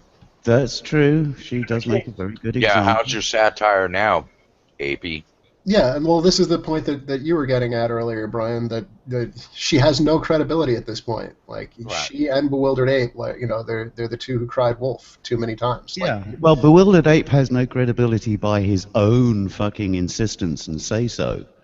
And, if but yes. No, I know exactly what you're saying. He constantly genuinely, says, don't trust the ape. Like, it's this edgy thing that he thinks he's doing. I have the screen caps of him explicitly saying that and getting on people's cases for taking him seriously. That's just another ploy to explain away his shit behavior. We know this, but if we're taking things on face value, as it seems to be in vogue these days, then someone who on face value, by their own admission, has zero credibility now wants some. Sorry, you're going to have to work a little bit harder than to jump up and down, stamping your foot, demanding it. Oh, I know. Yeah, it's Endgame. It's played out. The shtick is played out. Yeah, and this is it's older than old. Yeah, it's over, pretty much for them. In fact, well, I think it's it. very telling that they're getting chummy with Brett Keane, because he's been in the the bin of YouTube for a long time. He's been in the shit pile. He's been everyone has turned their face from him, and he is unknown to us. Yeah, but they've been stealing from his script too. Yeah, and they've the whole flagging justification that's pure Brett. Yep, then they're getting used to the idea of having to live a YouTube existence like Brett's, where they're just these villains, this foil, this so congratulations, Abe and the Jenny. troll under the bridge. You've succeeded. Your performance art has led you to your end reward. He didn't make like a rape threat against her or whatever. And people still dogpiled him and were like, how could you? How could you do this? And then everybody rallied around with their pitchforks when he wrote a letter to Thunderfoot's employer when nothing fucking happened. Well, this is my favorite fucking part. Like, we didn't actually succeed, so therefore it was okay. Happened. Right. I didn't actually rob the bank, Your Honor. I only tried to, so... Yeah, even Stevens. I'm gonna have to. Godwin's law needs to be fucking applied here. Hitler didn't win the war, therefore Nazism never happened. Sorry, that's just fucking screw you. Yeah, it's like the no blood, no foul rule of YouTube. Right. I don't think that actually is a thing. Yeah, like, it's only attempted murder. Why am I going to jail? I failed, therefore nothing bad happened. Even Stevens, everybody, Exactly. Reset. I missed when I shot at your fucking presidential candidate. Why are you sending me to jail? It was only attempted rape. Yeah. There you go. Happened to him. Well, guess what? Only attempted satire. Like, nothing. Nobody will take I saw what you did there. the time to look at the piece of artwork he's made and say, I wonder why he would do that. And I don't know if it's all of you happen to have American fucking educations where you didn't read shit except for, like, What sort of education did you get, Jenny? Like, did you go to finishing school, girl? Is that what you're saying? Yeah. They sent you off to, like, Switzerland with your prestigious overseas education? I was fucking kidding me? Yeah. Your standard, like, To Kill a Mockingbird. I don't know. I mean, all my English classes, like, I was, like, head of the class. Sure you were. Like, I understood. She does realize To Kill a Mockingbird was a work of I understood what satire. What was Well, that? she was referencing English class, so what she's really talking about is the only thing that she experienced in her one English class before she dropped out of high school. So she understands words, basically. Yeah. Yeah, I mean, maybe you should have, like, read things like The Chocolate War, or maybe even, like, 1984, or even Animal Farm, since that's more aimed, towards Or kids. even Chaucer, as I did. Yeah, well... Shakespeare, The Odyssey, yeah. Well, there's certain moral lessons in those ones, I think, that Jenny's certainly lacking. Very metaphors, smart. like, all those things. Like, I think maybe you guys don't understand that this is a writer. Bewildered Ape is a writer. And he also... Well, if you had published Ape, I would love to read something. I really would. Yeah. He was As writing on a show called Flatmates, I believe. Spoiler alert! Spoiler alert, I already did it once. So he's sat there and animated for hours. He's, picked the right music to score his videos. He's considered... I can smart too. What? I'm sorry. Well, okay. So yeah, you don't understand how much of a genius he is because he writes his videos, he performs them, and then he scores them. Like the video we were watching before, where he's addressing that footage that he pulled from Braveheart. Yeah, he scored that magnificently, Jenny. Like your example, perfect. Yeah, I know. That was some. It That was some. really calls attention to the genius that is Bewildered Ape. That's some Cecil B. DeMille action there. Oh, absolutely. Yeah. He's an unappreciated genius. The YouTube extraordinaire. Who his audience is, how they're going to react, what effect his words are going to have. And like these morons are just like, you're an idiot, Bewildered Ape. You said this about Thunderhead's dad. Like, you guys don't get fucking shit. It's so like depressing. It really is. I agree there. Depressing that people won't think past like just basic, like all you take is like the aesthetic first showing.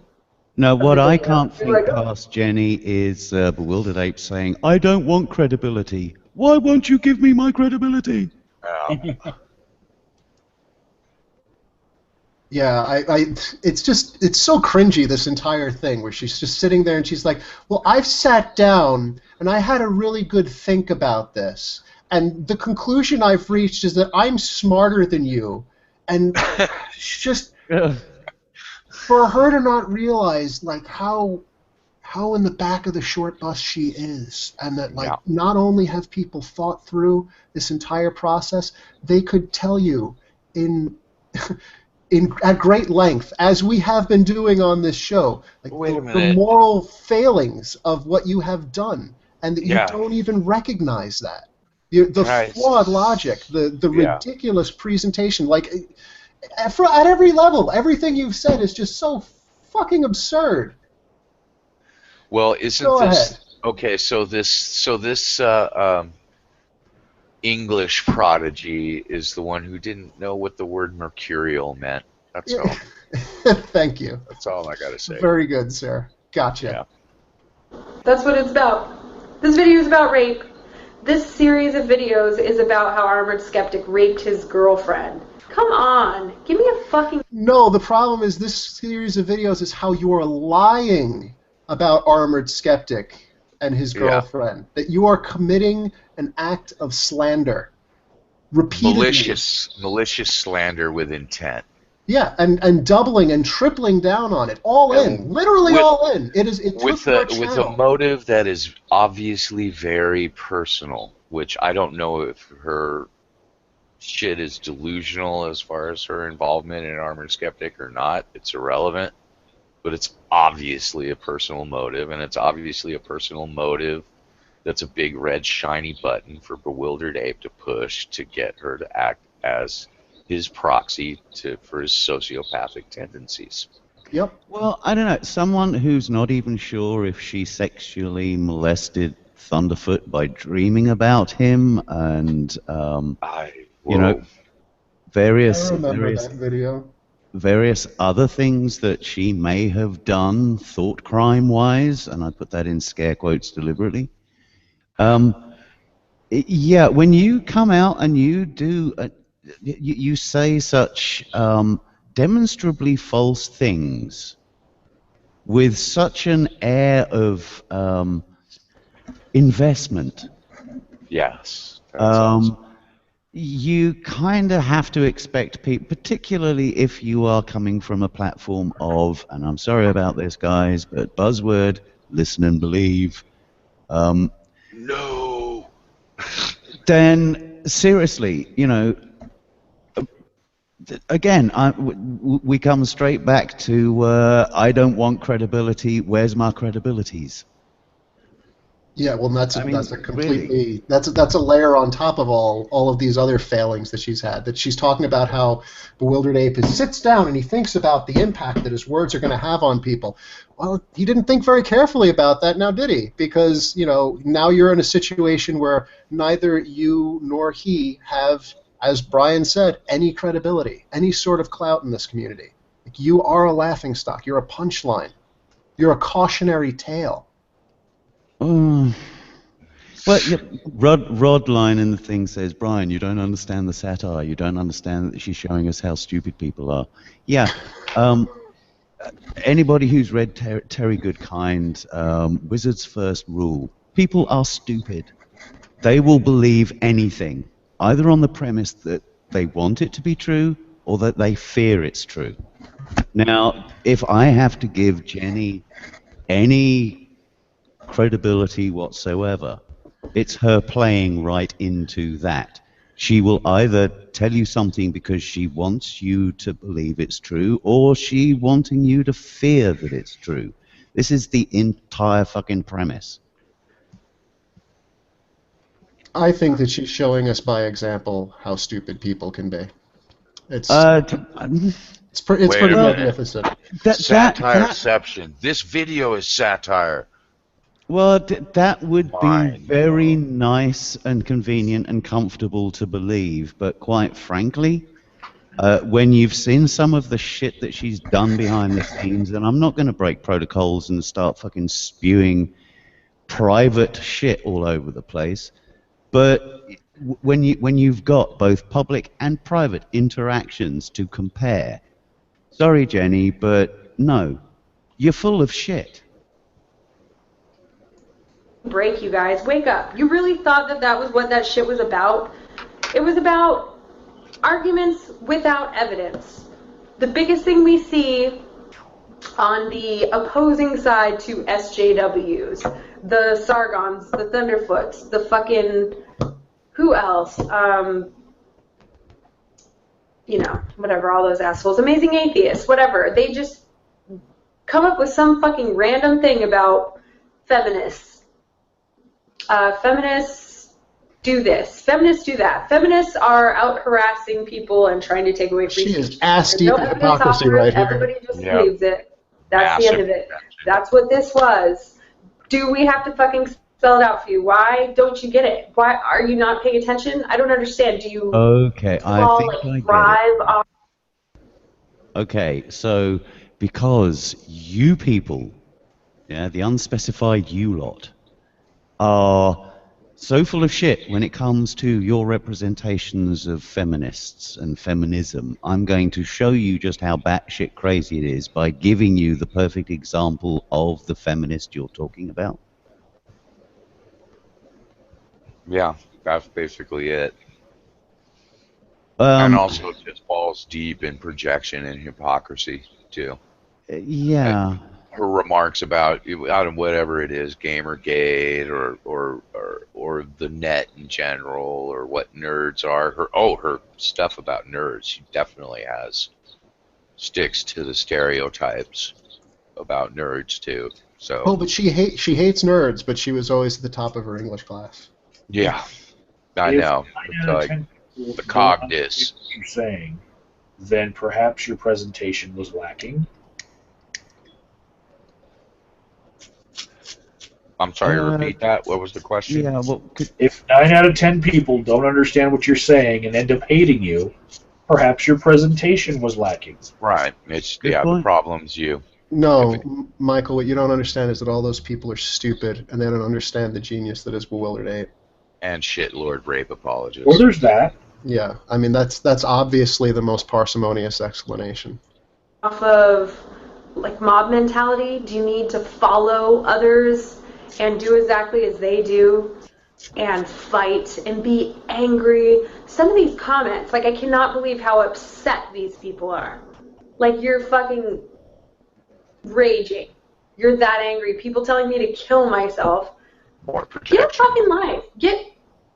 How You're raging, but I'm not mad, bro. I'm totally not mad. Sorry, what? Rage? do you not understand this? It's just beyond me. It's like, do you all really want Bewildered Ape and I to leave the internet? That would be What ideal. exactly Yes. would you do with Actually, Jenny, no, I don't want you to leave the internet. I want you to actually own your shit and try and use the internet in a manner that you think that it should be used. That's all I want. I just want you to stop flagging people like a little bitch. Yeah, That I'd be perfectly happy with. If you can go on and make these videos, and we will continue to review them and mock you until the sun runs out of fuel, until all life is ended. Stop hanging Or like, you know, I die. Stop hanging out. I just want you to go back to the gutter from which you crawled. No, that's fine. Let her continue to make a laughing stock of herself. Let Bewildered Ape write as many scripts as he wants. Let him fucking sign off on them.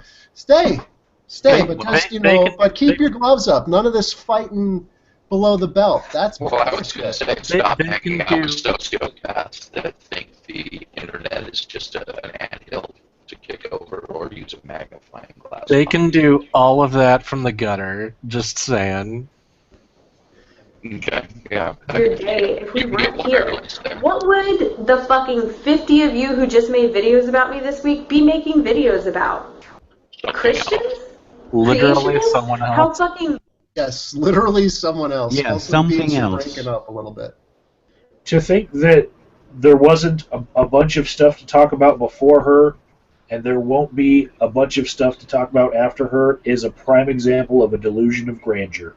Oh yeah, absolutely. Yeah, like that is they are both they're both misanthropes. So like they just hate people in general. Like they hate video games and anime and like whatever music you like, whatever things that they like what they like. They hate everything else, and they love themselves above all of it. They value themselves and their own self-image and their own self-importance and their own self-worth. They are misanthropic narcissists. Like that is both of them to a T, and that's why they're in love with each other, because they found a pair of kindred spirits. They found a like person in each other. Which one's going to stab the other atheist first? You are, and for what? To get more subscribers? More projection. It's fucking sad, and a lot of you did jump on the bandwagon of all this shit, so you could get more subscribers, more of the Armored Skeptic subscribers, because he has 200,000.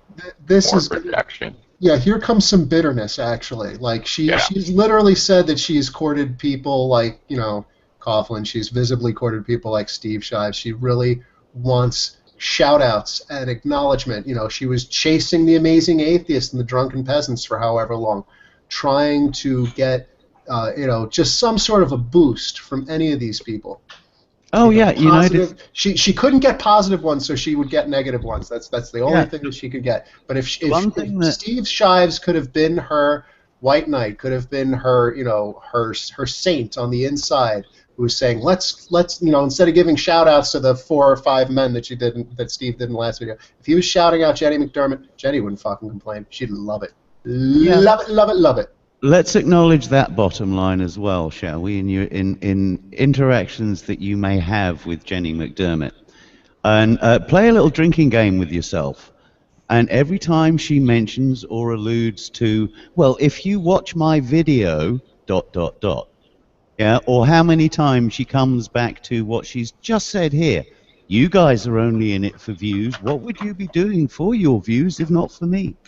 Yeah, and just see how many times she alludes to or makes direct reference to YouTube views and popularity. Just do it, just as a little curiosity project for yourself, and see how drunk you are by the end of the evening. Yeah. If you have any of those results, please feel free to tweet them to me at GrayKnight7777. I will retweet them out to everyone who's following the show. Yeah, and we could make it a little bit of a research project. Just say the video that you reviewed, and how often she makes a reference to the importance of popularity directly. Let's leave it at direct. So she's talking about subscribers and views and that sort of thing, getting shout outs and acknowledgement and the subscriber base that she's reaching for, and either Sargon of Akkad or the Amazing Atheist or Thunderfoot or whatever the fuck else she's chasing after. We could do that. We could try and make an empirical study of exactly how thirsty by all means, Jenny is. Make a video of it, stick it up on YouTube, and be sure to monetize it, because Jenny would never forgive you if you didn't. And she was 200,000, and if they see that you support them, then you'll get some of their subs too. Like some fucking asshole AU something made a video about me yesterday, and today he's making a video. Wow, I have 700 new subscribers. Where did they come from? Oh, because I'm a fucking cash cow. If you get on the shit board and start talking shit about me, in comes the money. And then when you get a retweet or a That's how it worked out for funny you, video Jenny, from right? Armored Skeptic, you get fucking 500 more views. So that's what it's about. You scratch my back, I'll scratch yours. And all the while, the narrative of shoe on head and fucking Armored Skeptic. And there's the tell. Oh, here's the salt. Yep. Get ready. She's going to start talking about them. Oh, God. How many subscribers do they have? How unfair is that? Jenny is obsessed. She was so in love with Armored Skeptic. Bullshit, dude. If you read any of our conversations, it's me being like, oh, I have a boyfriend, blah, blah, blah. Not interested. And all the while, this dude is saying, and I've fucking shown the conversations before. That's the most annoying thing. You guys are like, you don't even give any evidence. I've shown the conversations of this guy saying he wants to move here, this guy saying he wanted to collaborate and do a show together. He asked me to move there. He fucking calling me cute. He's sending me pictures all the time, and I'm barely responding to him. And he and Shu built this narrative. If I may, everyone who she's ever encountered on the internet has wanted to fuck her by her own accounts. I know. She told my girlfriend that I wanted to fuck her. She told everyone that Coughlin wanted to fuck her. She told everyone that Armored Skeptic wanted to fuck her. Everyone apparently wants to fuck her because she's such a cash cow. Yeah. Well, all I want to know is where are the pictures that Armored Skeptic sent you with where he's posing in his underwear? Does he wear the mask? That would be amazing. If there are photos like that, Jenny, you owe it to the world to put them out there. If you have pictures of him posing in his little tidy whities with the mask, where he's trying to mac to you in that way, my God, woman, why is this not already on Encyclopedia Dramatica? That's all I'm saying. That would cover up the fact that he fucking cheated on his wife, and he had another girlfriend on the side, and that girlfriend committed suicide. Wake the fuck up. And I love this because philosophy, theology, and what is it? Criticism? I can't remember. Just throw in a superfluous and, Jenny. Could I actually, this is going to sound terrible, but like what she just was talking about as far as like girlfriends and suicide and divorce, what marriages, like I honestly have not followed this that closely. I'm going to kick it to the panel. What? That had to do with her previous round of videos about Armored Skeptic. All the allegations were in there. Okay, well, I mean, the allegations were there, but was there evidence provided? She's saying that there was. I'm going to turn it over to the Walter Cronkite of the situation and the creepy stalker of our community.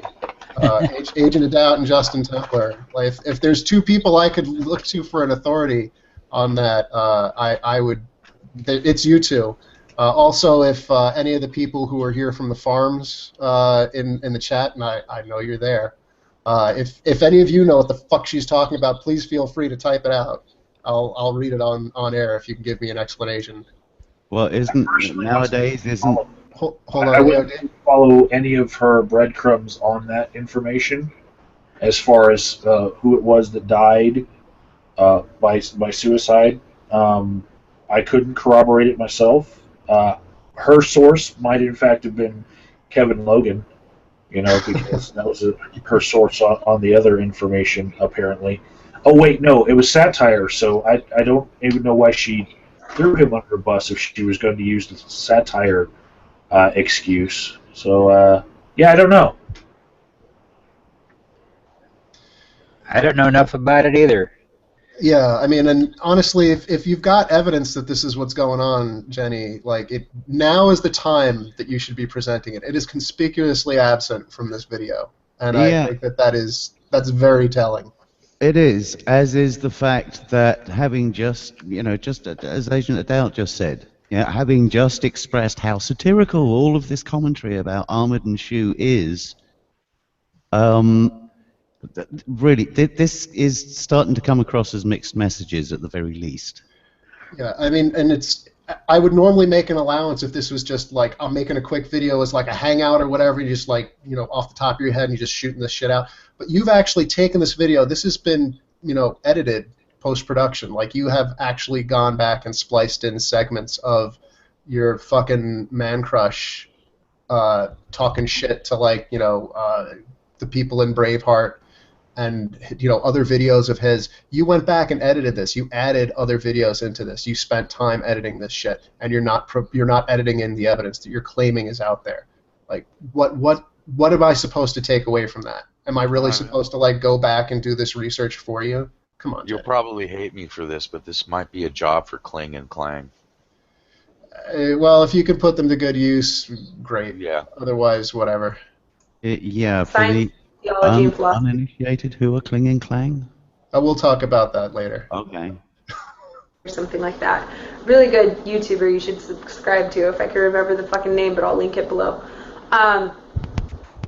Made the point that what is like... I shouldn't be cryptic because that's one of the things that I'm criticized by Kling and Klang on. Where I believe that that is Heisenberg and Sarahan, respectively. Correct? Okay. Yeah. I'm asking Beach. I guess he doesn't want to check the Dakota no, line. yeah. Well, obviously, Jenny's off limits to them for some reason. It doesn't involve JJ or Blue Chat, so yeah, they're not interested. Right. Well, Yeah. maybe they'll change their position on that. Maybe. Now we're not being cryptic. So Hope springs eternal. Miracles no happen. one needs to be all upset about that. Yeah. There you go. Like, Armored Skeptic is showing up to videos and actually arguing for a 30-year-old dating like a 16-year-old. He's arguing for that. That's totally fine. Why? I thought that was a question. If you're not fucking a 16-year-old or 17-year-old, what the fuck are you arguing for it? Like, are you a fucking advocate for dating children now? Like, that's a child. I thought it was just satire. Now you're all serious about it. Which is it, Jenny? Yeah, and here's another thing. Like, okay, like, a 16-year-old is not a child. Like, I mean, obviously everybody is somebody's child. Like, I'm my parents' child, and I'm, like, in my fucking 40s, so... But whatever. And are you supporting this? That's not a child in the same way. Like, you're using this idea like pedophile. A 16-year-old by Canadian law is of, like, legal majority age and can consent to sex. So, like, that's not even, like, controversial. Like, that's ridiculous for you to take umbrage at that. Like, what are you, some sort of, like, weird regressive religious Puritan?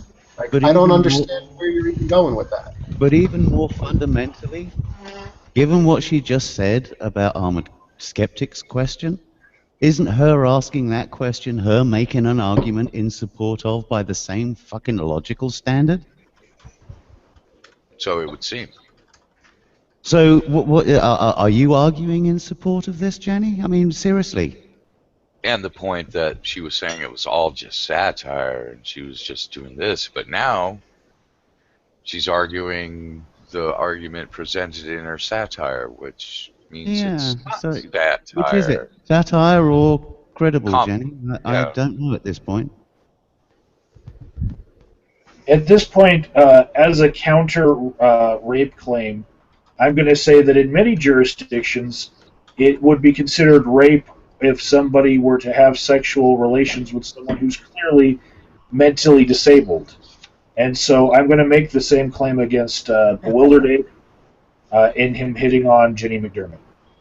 Oh. Shots fired. To me, I'm sorry that New York and fucking Canada are cool with that shit, but that's not fucking cool. Just for the record, New York's age of consent is 17, not 16. Yeah. Ask Urban Skeptic, when they have a kid together, ask him how he feels about some fucking 30-year-old trying to date his 16-year-old daughter, and how cool that is, because that's just the law. Dating is not fucking. Yeah. Yeah. And parents' disapproval has not, and the law are two different things. On Canada, okay. And again, like, she's trying to, like, through this weird method, try and prove that, like, June is 16 or 17 or so. She's not. She's 24 years old. What the fuck are you talking about? Like, right. what is your point even? You're saying, well, why would he be defending this unless June's actually 16? Gotcha. Like, no. It's possible that he's arguing it completely from a point of interest, just purely for academic. You mean her satirical presentation of a false rape claim that she's now trying to argue for in reality? Again, even undermining her own point. I'm so done going down this rabbit hole. Neither can I. When Shu has actually published her birth date as validated by her driving license as 1991, let's just do a little bit of basic maths, shall we? Oh, do I have to take off my shoes? Well, she was top of her class in English, not math, so maybe we would have to count that out real carefully for her. It's just like, why are you arguing for that? That's more suspect to me than anything, and that's part of why I've that's suspect over and above like the driver's license that's already been presented. Evidence, Jenny.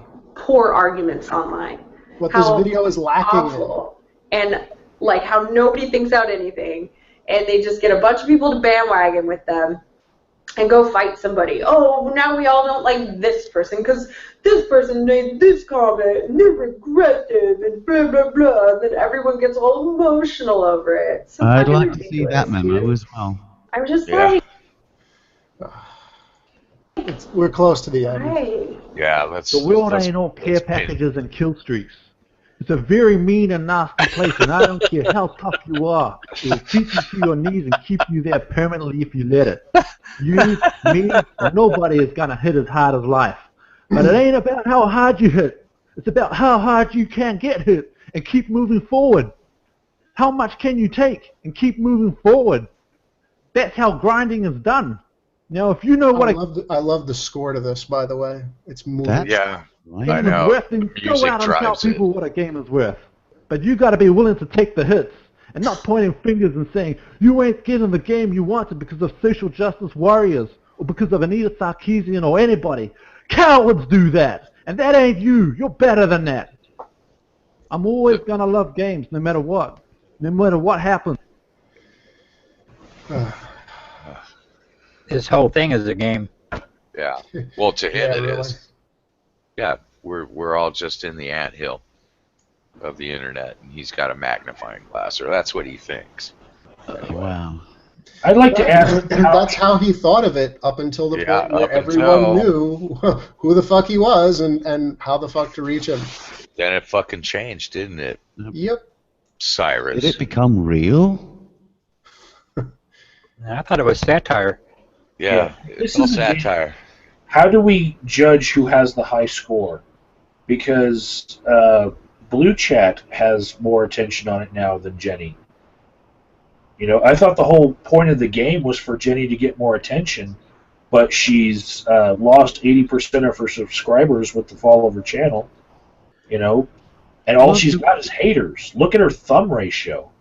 Man, that is a low bar. We got more attention than her. And she finally wins. How will we know it? But it's an even easier metric than that. Mm-hmm. The winner is the last person standing, obviously. You beat me to it. Yeah, well, that's one way of looking at it. I mean, honestly, I don't give a fuck about how many viewers even if we had, no offense to our audience. I love all of you and thank you all for watching. I'm glad we're able to do something that occupies some of your time and some of your attention. You enjoy watching it. But, even if our audience was smaller than it already is, which, we don't have a very impressive audience yet, hopefully that'll change as more people are made aware of it. By the way, tweet this episode out to everybody you know. Just like us and friend us and follow Fridays. Yeah, kick us to everybody you know. But yeah, even if there wasn't much of an audience, I would keep doing it. I mostly do it for myself and for the people who are here. Like we would talk about this in Skype calls. It's just that I've found that people have mentioned that some of the conversations are interesting enough that other people might want to watch them. So this is what we do. Hey, BA and Jenny aren't the only ones who are into narcissistic exercises. Yeah, I'm allowed a little narcissism. We just don't get into we just don't fuck with people's personal lives. We keep it in the ring. Yeah. And well, speaking of fucking with someone's personal life, no, not really. We were able to find another example of some of Cyrus Kiss's brilliance. Now, a little background on this. This is from a series of webisodes called Flatmates. It was a series done. They're all a couple of 3 minutes long each, and some of them even have a story. But this, I think, is a sufficient standalone episode. I think it's actually one of the closest to being funny amongst the episodes that you can still find online on YouTube. But and it also features Cyrus Kiss in a starring role, and you'll hear. I believe you'll get to hear him speak. So there'll be very little doubt as to this being the guy. So. Roll clip. Here we go. So is this credentials?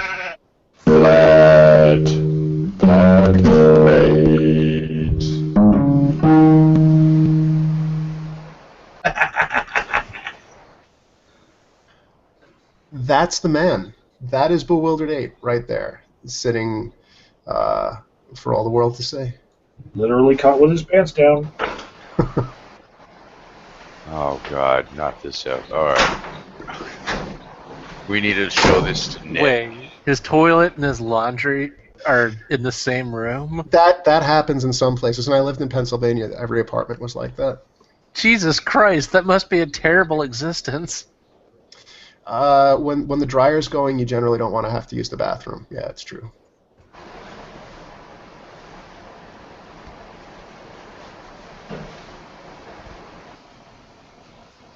Did he just wipe his butt with laundry? Yep, with the towel, and Oh, with the towel. and left it out to dry. Ew. And here's the punchline. It's like a joke, you see. Uh, There's a setup and a payoff. yeah, and I like the double. I like the double whammy with him. The cut away to him eating chocolate cake on the couch. That was subtle. Yeah, that's obviously very, very highbrow humor there.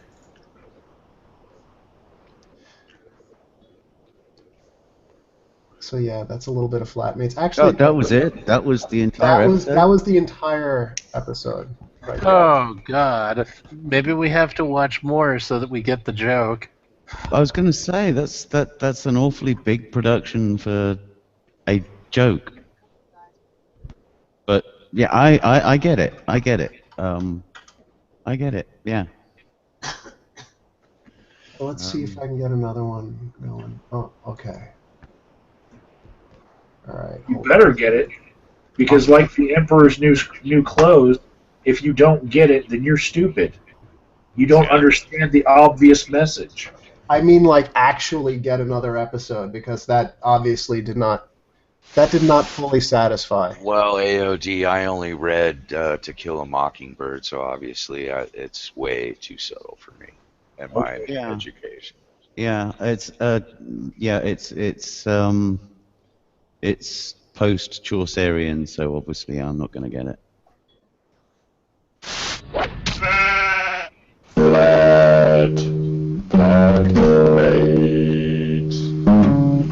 I'm gonna do some shopping. Okay, anything you want? Vegemite. Vegemite? Yep. Because that's what Australians eat. Vegemite. So there you go. Yeah. No. Okay.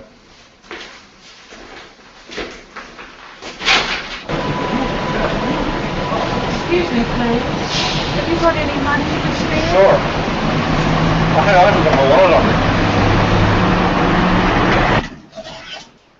See, and I want to point one thing out. It's clear that he did not work alone on this project, because the sound design of already this like fucking 10-year-old, and it's probably about 10 years old, this series. Like, you can see that the aspect ratio is not widescreen. This is back from the old 4x3 days. But yeah, this is one of the old. This is a fucking real old video, and the sound design, at least when he goes outside, it sounds like he's outside, which is something that Cyrus has not actually been able to reproduce in any of his more recent work. So there you go. Oh, you mean all the traffic noise is overdubbed?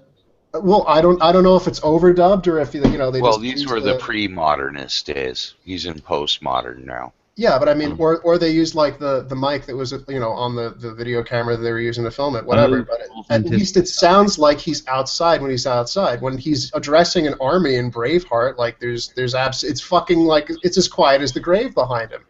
It sounds like he's sitting in a studio because he's just sitting in a studio, and he did absolutely nothing with that opportunity to have army noises or mumbles or like cheers from them as he's making his rousing speech, or like drums or music or fucking anything. He could have gone like cinematically and just had like some sort of inspiring soundtrack going behind him. No. To be fair, the internet frowns on too much background noise, so he has put in the effort to give a nice clean soundtrack. Yeah, clean.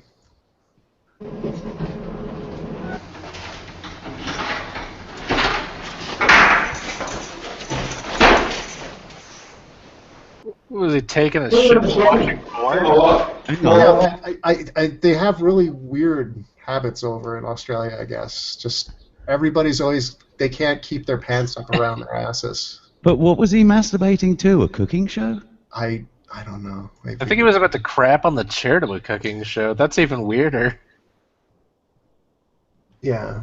There's some, I don't know what's going on. Why are you hating on different cultures, Western imperialists? I don't know. Really went shopping. Film a lot. Well, yeah. What are you doing? I'm just looking at I was doing my Word document. What are you doing over here? I was just doing a salad. Got a cucumber. Doing the, why is it hot? I was just going to do some cucumber rings and stuff. Hey, what's these 0900 numbers on the phone book? All around like 230, 4... Was that a hollowed out fuckable cucumber? Yes, that's the joke, you see. Yes. The name of this episode is Cucumber Rings. So okay, we got a couple issues here. Yeah. In the chat. What's up? We do have a request for the tuna video. So obviously people are digging this shit. And Nice wants to beat us up because we called Cyrus an Australian. No, I apologize to Nice and the entire country. In her words, he's a sheep fucker New Zealander. Yep. So, okay. Oh God. Yeah. Okay. Thank you for clearing that up for the audience, Nice, giving us the opportunity to render that clarification. Also an apology. Come on. An apology to the entire country of Australia, a well-deserved apology. This man is not representative of you. He's some sort of fucking weird hobbit-ass throwback. Actually, they make a joke about that in the film Black Sheep, I think it's called, where it's about like were sheep or some shit. And at some point, this guy and his cousin are trying to run away from the flock of sheep, and they're like, "Fuck the sheep! There's no time for that." This would be a lot funnier if that was an apple pie and those were real actors. Oh, boom. Boom. So you're gonna queue up the tuna video? I know you call sockets. Yeah. And we're going to pay for that now. How are we going to pay that? Give another flatmate? Yeah, how are we going to do that? We've got 2 rooms. Well, actually, I've got a plan. He's got a plan, and it's revealed in the following episode that the plan is that they're going to pose to be a homosexual couple, and they're going to bring in an extra flatmate, who I assume is the flatmate that is from this video. Wait, they're going to pretend to be a homosexual couple? Yes. Isn't that the premise to Bosom Buddies? So far, they've stolen American Pie and Bosom Buddies. No, they dressed in drag and yeah, in Bosom Buddies, they're men who pretend to be women so that they could get jobs that would normally only be held by women. They're the only jobs that are available. Okay, and then in Three's Company, Jack had to pretend to be gay. Okay, there you go. There you go. That's the sitcom parallel. Okay. So I think that the idea is they're in a flat with only 2 rooms, so obviously they need to share a room and have a conceit to have that room. So I guess they pretend they're gay and they wipe their ass with laundry. Yeah, these are all things that happen, and apparently I guess this is the other flatmate that they bring in, and she's a she. So. Flatmate.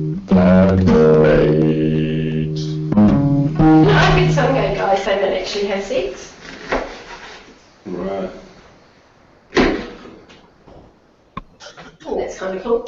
Don't fucking stare at the camera, Cyrus. What the fuck was that? Hold on a second. He makes eye contact with the camera. You're never supposed to do that. Unless you're breaking the fourth wall. That's allowed. Okay. Yeah, we don't have sex at all. He's not breaking through the fourth wall, Brian. He's just tripping into it. Well, I'm just trying to give him, I'm just... And smacked it with his It's not sloping forehead. He's just walking face first into it. Yeah. Maybe that explains the slope in his No, he's just a forehead. special guy. I'm a little bit more bi than gay. So, what's it like having sex with a girl? Basically, it's like taking your bottom lip and putting it between your gum and your upper lip. He's like, yeah, I'm going to do And that. the sensation you feel with your lip being between your upper lip and your gum is what it feels like to have a penis inside a vagina. Now, if you want it to be like more like the experience, you could have some chew with it. You're a step like I don't know how you'll be having sex with it, I'm not sure.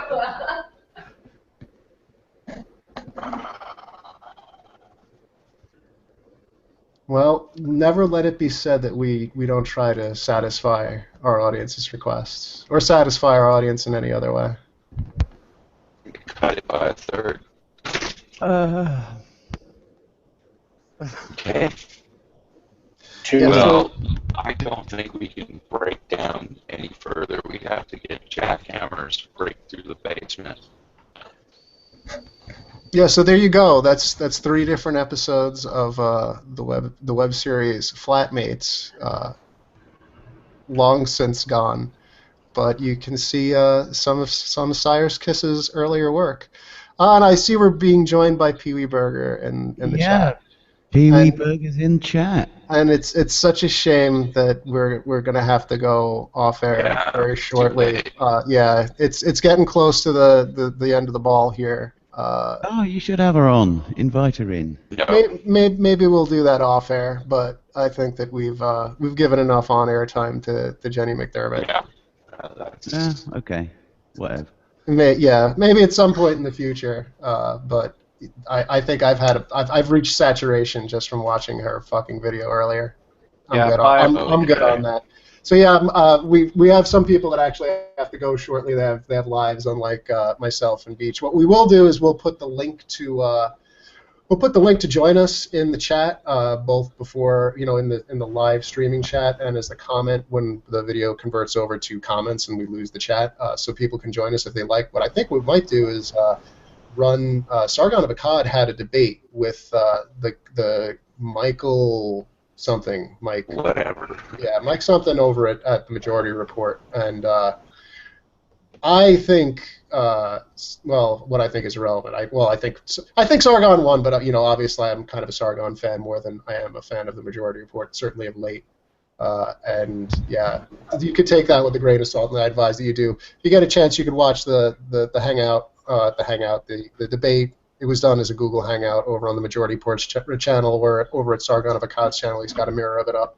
But we might watch that off air together. And if anybody would like to come in and join this merry band of folks and watch it with us, you're more than welcome to. But having said that, and one last plug for following us on Twitter at GreyKnight7777 or at the Blue Chat YouTube. I'll add the links to the underbar.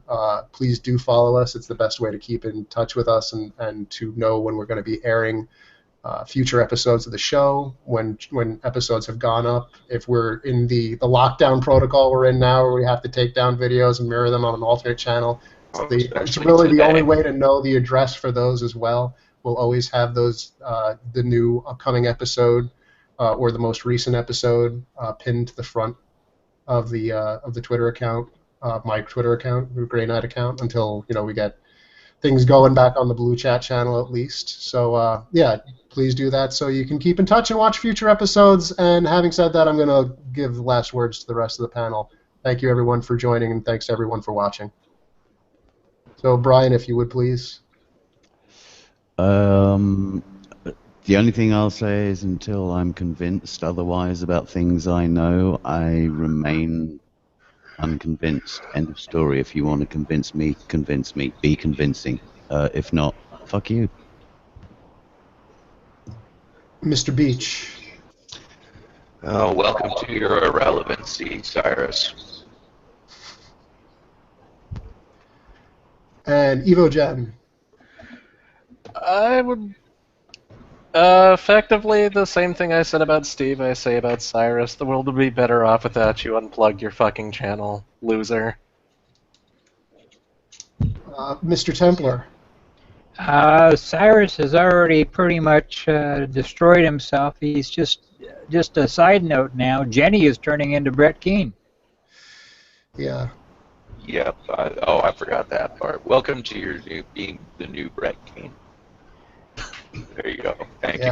I think that's true, and I don't mean to interject another thought, but the thing that bothers me is, and I do occasionally talk to Jenny online, she seems to be relishing this role. She seems to think that being the villain is actually a positive thing. Like this is just some sort of elaborate game or a show or something. Jenny, it's not. You're not just the villain. People think you're actually a terrible fucking person. And I think that the consequences that Laughing Witch faced and that you have faced indirectly for having done your fucking fundraiser, I think if that hasn't driven the message home to you, you should step back and you should reevaluate this. You should examine what's going on again a little bit more intimately. And the last word I'll leave to you, Mr. Michael Clifton. I was just wondering if the people in the chat could make a decision on whether we are in fact SJWs or shitlords, because I want to get that information in time for me to order some t-shirts and coffee mugs for next month for the blue chat. Well, my motto in life is why not both? Yeah, exactly. Why not shitlord SJW?